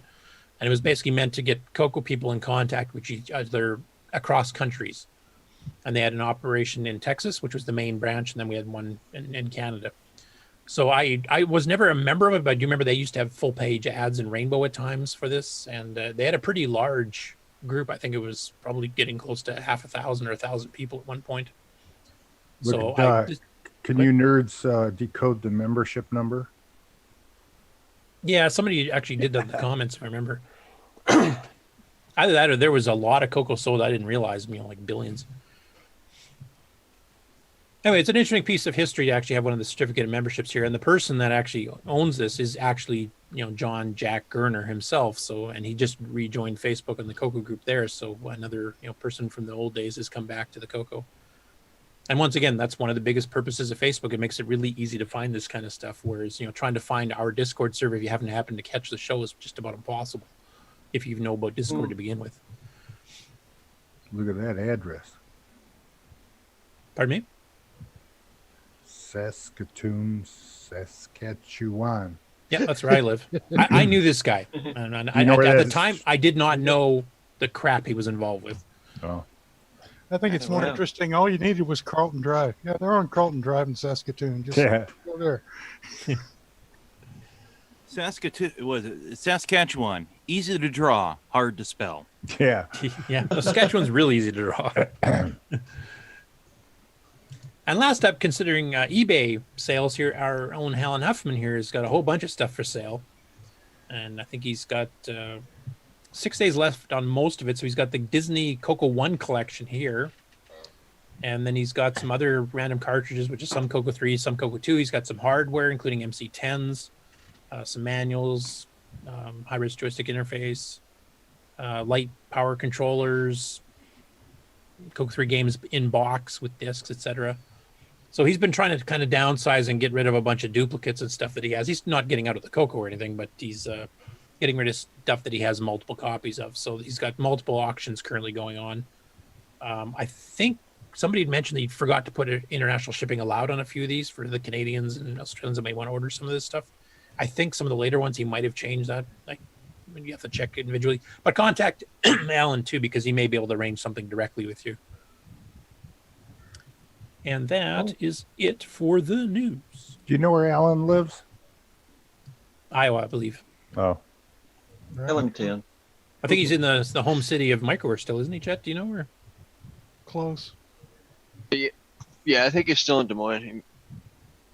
Maybe West Des Moines. Who knows? Same damn thing. I mean, it's a little dot in the middle of a cornfield.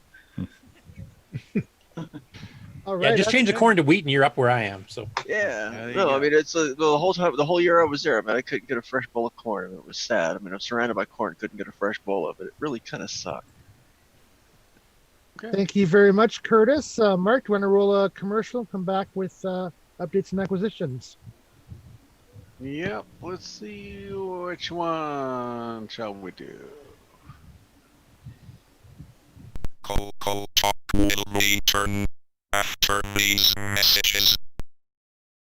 CoCo c'est le coq champignon, des micros et donne le pion. Pour le jeu, il est pas bavard, les études, c'est pas bizarre. L'expansion, il adore ça, les commandes, tu vas voir ça. Notre CoCo est pas banal, pour tes cours, c'est bien serviable. CoCo de Radio Shack, ton affaire est dans le sac.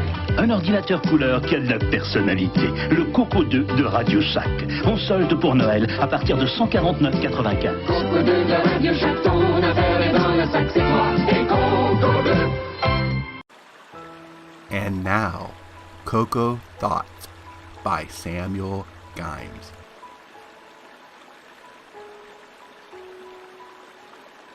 If you're using your color computer in Quebec and it stops working, is it now a CoCo won't do? Hi, Ron Delvo, Timberman, CoCo Fest, CoCoTALK.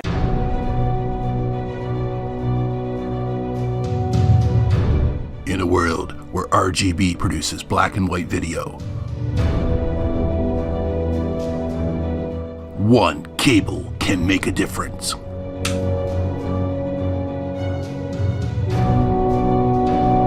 Switcheroo. CoCo3ScartCable.com. Hey, have you got your CoCo 3 yet? Hi, this is Rick Adams, author of Temple of Ram and Shanghai, and you've tuned into CoCoTALK, the nation's leading live talk show featuring the Tandy color computer. What's going on, everybody? Original Gamer CoCoTALK here, and if you're a fan of vintage computing and retro gaming, then you're going to love our retro swag shop at 8bit256.com. There you will find custom designs by Instagram artist Joel M. Adams. You can get I'm a Coconut, CoCoTALK, and other cool video game images on a t-shirt, coffee mug, or mouse pad. So if you love retro, then head on over to the retro swag shop at 8bit256.com today. Tell them the Original Gamer CoCoTALK sent you.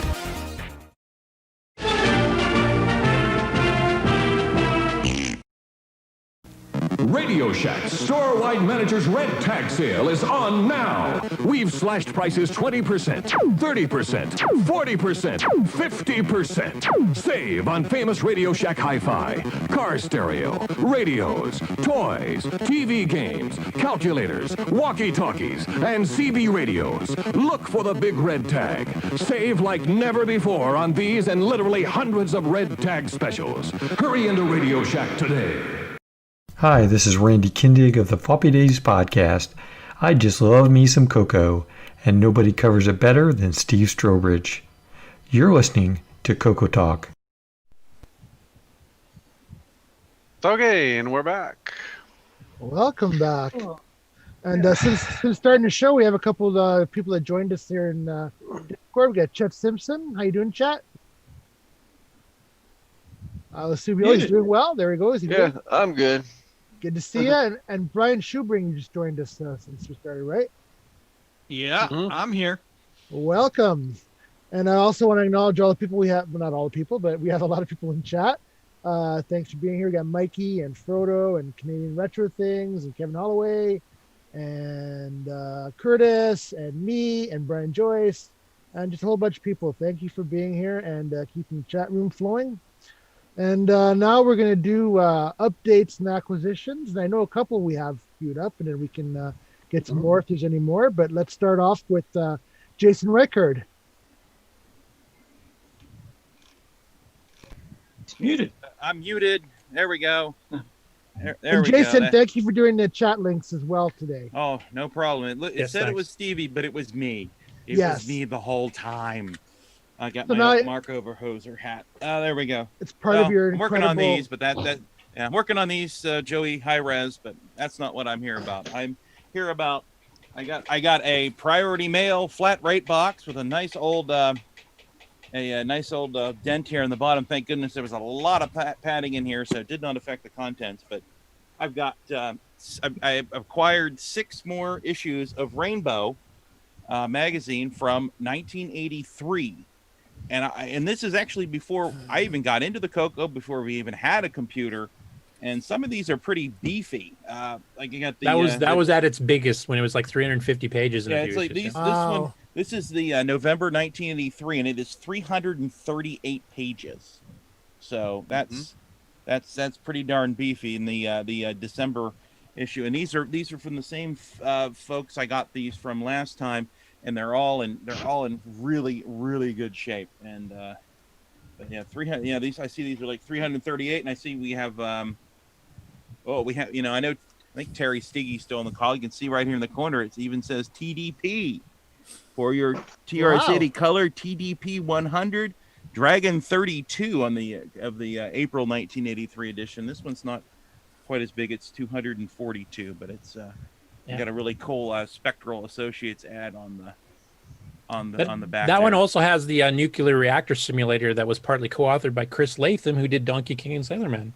Oh wow! See, I have these will all be new to me because this is before we had it. And here's the it's got the white CoCo 1 on the cover here of September '83 with the melted keyboard, and that's really cool, Jason.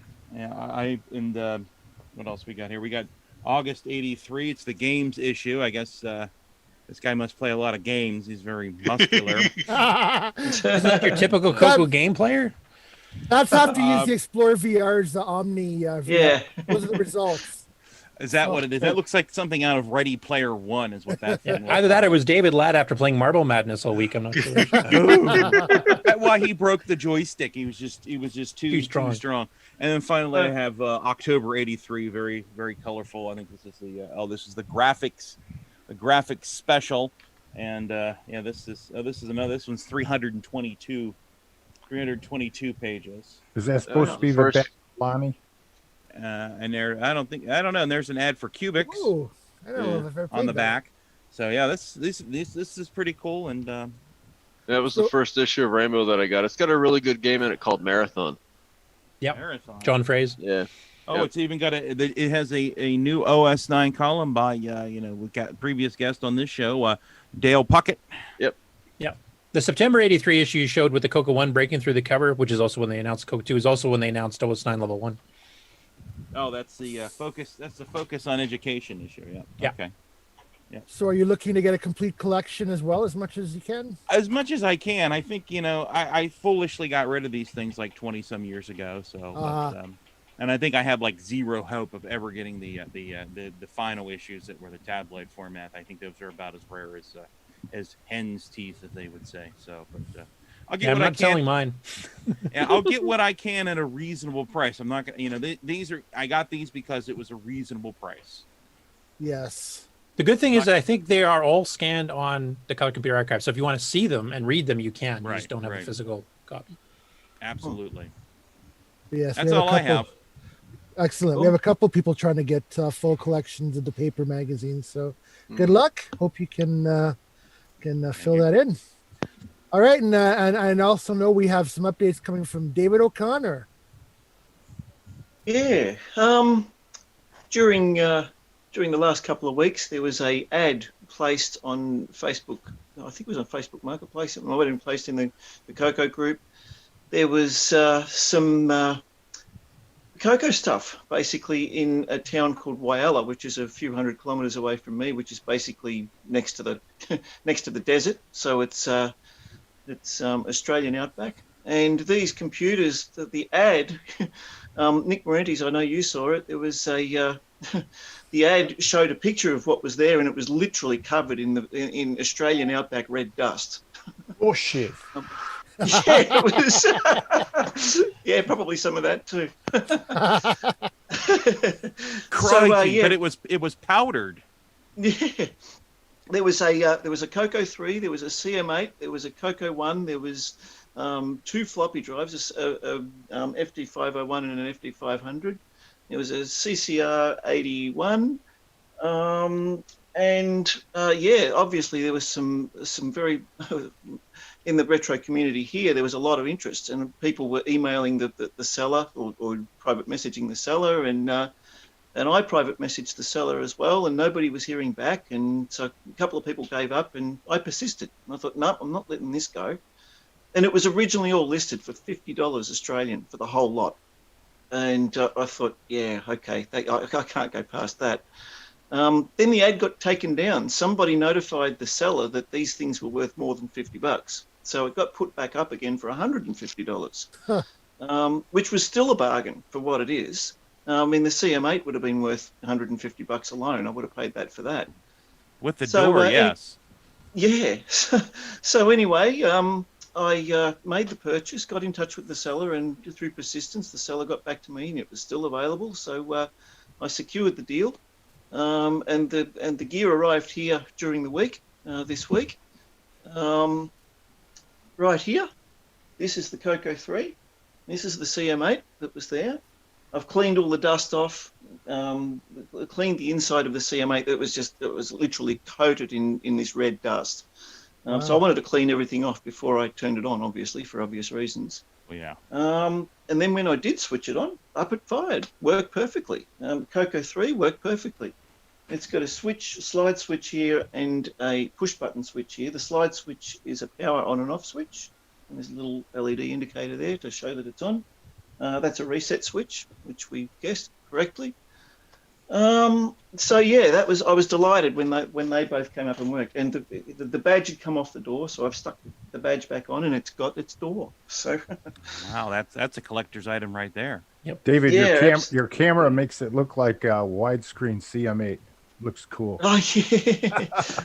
I did have a question. Did the physical CoCo 3 did it have that dust in it also? Inside Yeah. Okay. Yeah, they were coated. They were all. This actually had, despite having these mods on it, the warranty sticker was still intact. So I don't know whether the person who did the mods very carefully removed it and put it back on. I'm suspecting that might have been the case. Probably. Same thing with this. This is the.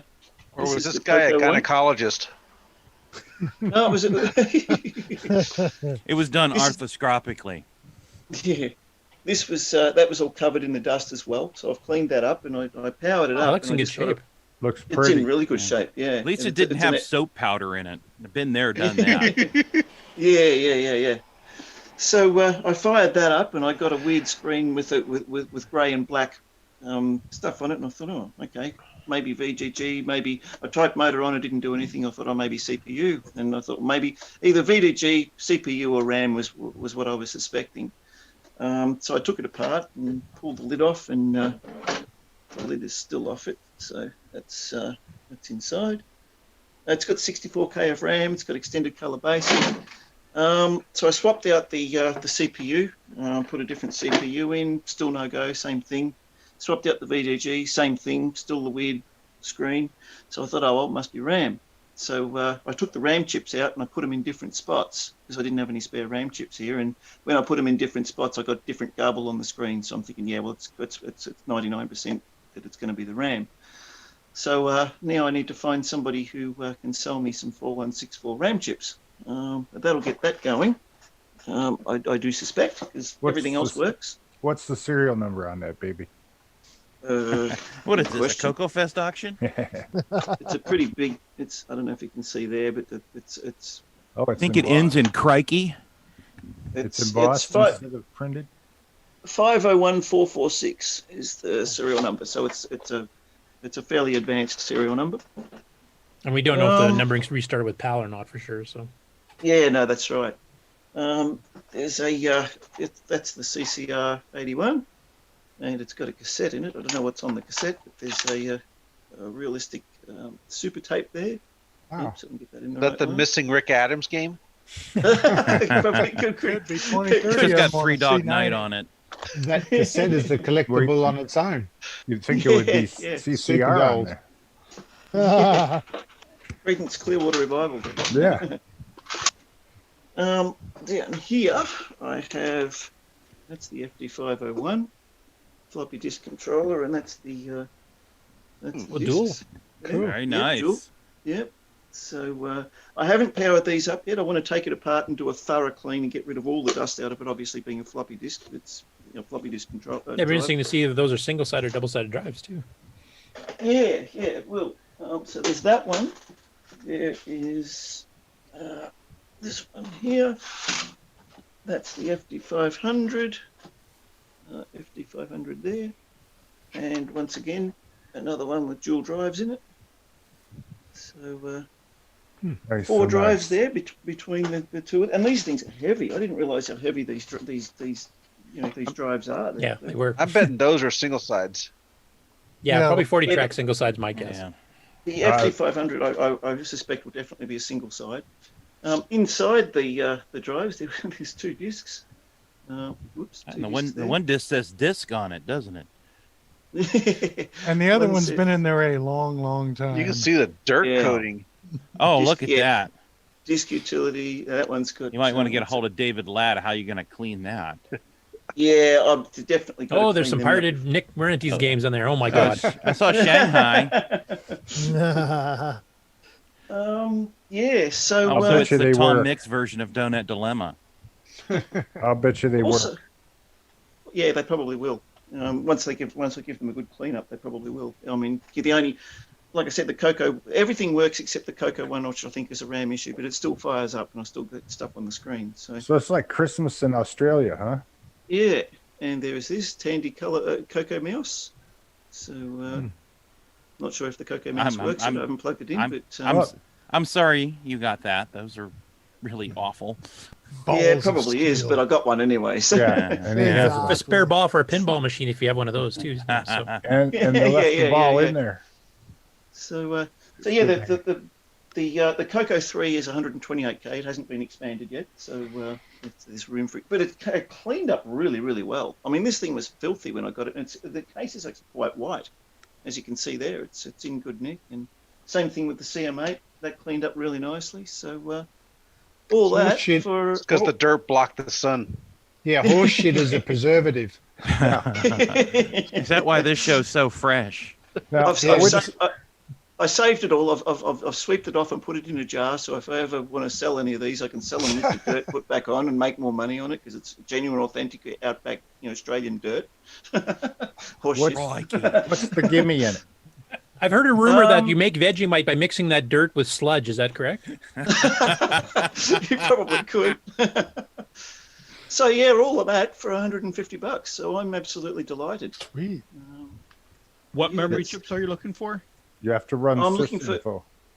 Yeah, I'm looking for 4164s for the CoCo one. So because it's got I've got 4. Yeah, okay. You need 8 though, don't you? Yeah, I do. Yep. I might have some too. I'll have to dig around. I'll let you know. Yeah, Well, they okay. can't I'm all happy be to- bad. So if you got Yeah, 4, I'm happy to, whatever costs are involved there, pay for the chips and the shipping or whatever. I'm happy to do that. So, yeah. will they come this year yet? I'll Yeah. hollow out a magazine, put it inside, and ship it media mail. All right. Yeah. Lastly, I've been going on about this for weeks now. This is the my CoCo 3 in a Model 4 case. I've been running a competition for it, as everybody knows, and there's going to be 2 prizes or 3 prizes actually. There's going to be a prize from the panel's vote, but I haven't put together the list yet, so I'll have to do that for next week. But my personal vote, there was 2 listings in the Facebook group. 2 people a lot of people responded, but 2 people responded that I really liked their post. One was Chad Edward. He came up with CoCo Davo, and I thought, yeah, okay. But I liked the D at the start of it. I thought, CoCo D. I thought, yeah. So Chad inspired me with the CoCo D thing. And then Ron, you put up there CoCo DX, which I really like as well. But ultimately, at the end of the day, I was looking for something that said CoCo 4, Model 4, CoCo 3. So D is the 4th letter of the alphabet. CoCo D is really easy to say. So basically, I've decided on CoCo D. And because 2 people inspired that name, I'm going to give away 2 prizes, whichever album people want from my collection. So Ron Delvaux, you get one, and Chad Edward gets the other one. So already got the Pulse one. Yeah, Pulse Eternal. So yeah, any of the Pulse Eternal albums that you haven't got already, I'll give you some codes and you can download them and have a listen. So Have you that's pretty considered much my giving that? Have you considered giving a prize away to any of the rejected entries? Like someone could get that awful Coco mouse. I think I want to keep it because it's so awful. No, that's pretty much my updates, and So congratulations, Ron and Chad Edward. Thank you, sir. Yeah, congratulations, guys. Thank you very much, David. Do we have any other acquisitions or updates from our panel? Dave 609 had some, didn't he? Oh, yeah, did I he, got Dave? some quick. Yeah, go ahead, Dave. All right. So I did a little shopping, and I was able to find not too far from Montreal someone selling some CoCo stuff. If I could share. Am I sharing? Oh, yes, I am. Hang on, Sharing gotta is find the caring. gotta find the right button here. Push the All button, right. Frank. Go ahead. Okay, here we go. One take long. It is.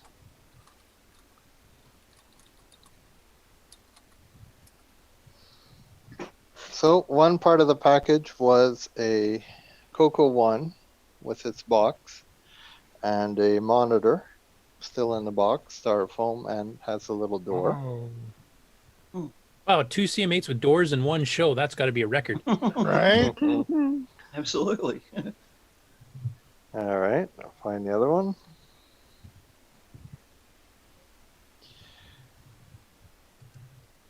And I was able to get, where is it? CoCo 3, can't go wrong with that. Very nice. And like I said, CCR 82 there too. Yeah, it was advertised as a 128, but it's got 512K, so that was a nice bonus. Mm. Now, here's a funny thing. When let's sure I get the right picture. This CoCo 1 has been modded. Sorry, this Well, is that's a before different the mod. cleanup. Yeah. So there was no mention of what was done. Just some dip switches and a mysterious window.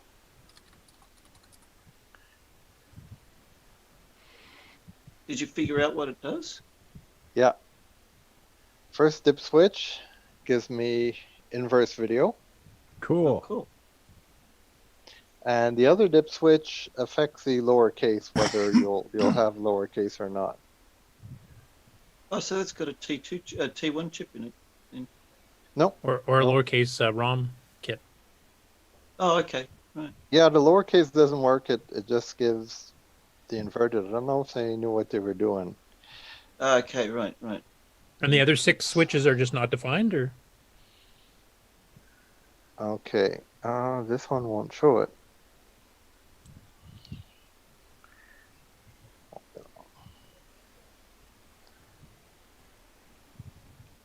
And it also had a modded BASIC in it, and I thought it was interesting that the amount of free memory was different. Oh, look at that window. So here's the window. It's a real-time clock. Oh, wow. Far out it is too. Hardware RTC, man. You weren't joking. Was it set to the right time? And not yet arrived, no. Okay. Yeah. I have a picture of the inside of it. Yeah, it was pretty funny. So, I don't know if I have an inside of the case. So there was some mods here. You can see the wire on the right is hooked up to the inverse video. The other one goes to one of the bits of the video register. I guess he's got a 28-pin EEPROM on a 24-pin socket.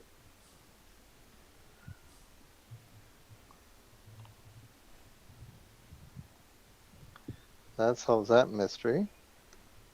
What's it say on the ROM? Oh, it's X basic something or other. That's probably just a burn of extend basic. Now here's a funny one. It's an old plotter printer that uses 4 color pens. CGP 115. Yeah, it's a funny machine to watch work, but I don't have any active pens. I'm gonna have to either make some pens or buy some pens, I guess. Those were notorious for breaking the little drive gears. Okay. Well, this one seems to work. It just need to work on the pens. What else? Here was another little score from the same area. This was all east of Montreal. Someone had a pretty you clean got that. NC10. I saw that with the case. Yep. Yeah, it was up there for a little while. And it's got the 16K expansion pack. Yeah. I was eyeing that, but I didn't really need it, so. Well, I thought the case was neat, though. Yeah, I said I couldn't resist with the case. Need Like and want carry is your- two different you can things. carry your MC10 around to people's houses. Well, we're coming up on our hard stops. We probably need to run the outro. Did we announce that we have an update that Marco is getting married today? Mark Overhoser. Yes. Resident That's Apple awesome. guy, all around good guy. And he's Yep. getting married in just a couple minutes. So And he's streaming it for us to be able to watch On virtually, YouTube, so- yes. the link is in the chat. And if you guys want to watch, and yeah, go ahead, Mark Bosley. Sorry, I didn't mean to. Go Marco. Push the button, Frank. This concludes another episode of CoCo Talk, the world's leading live talk show featuring the Tandy Color Computer. For all things CoCo Talk, visit us on the web at CoCoTALK.live. We'd love to hear from you. Send feedback, suggestions, even segments via email to CoCoTalk@CoCoTalk.live. CoCo Talk is rocking the 8-bit world, keeping the Tandy flame alive. We may be mocked, but we'll never stop, 'cause CoCo Talk is rocking the 8-bit world.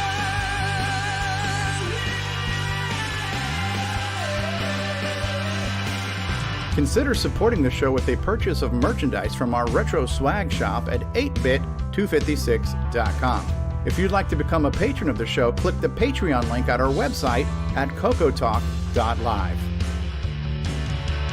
CoCo Talk is rocking the 8-bit world, keeping the Tandy flame alive.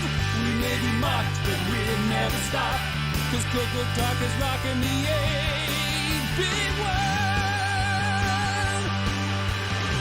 CoCo Talk would not exist without the community, its cast, crew, and contributors. Thanks go to Curtis Boyle, David Ladd, Mark Overholzer, Grant Leedy, Bruce Moore, Nick Marentes, Ron Delvaux, Rick Adams, Jason Reichert, Richard Lorbieski, Jim Brain, Tom C., Rob Inman, Mark Bosley, Brian Joyce, Ken Reichert, David O'Connor, Brian Weasler, Terry Steggy, Nick Marotta, John Strong, and many more, especially to Steve Bjork for production suggestions and James Differendaffer for making my head explode.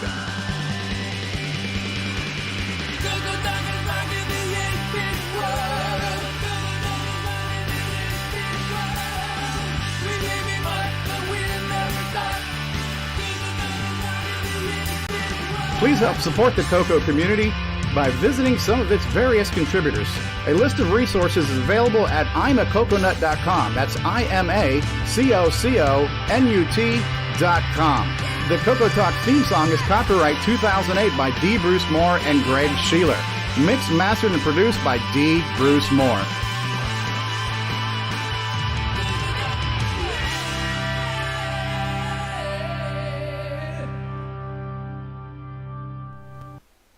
All right. Say goodbye, everybody. Bye, everybody. Bye, everybody. Bye, everybody. Push the button.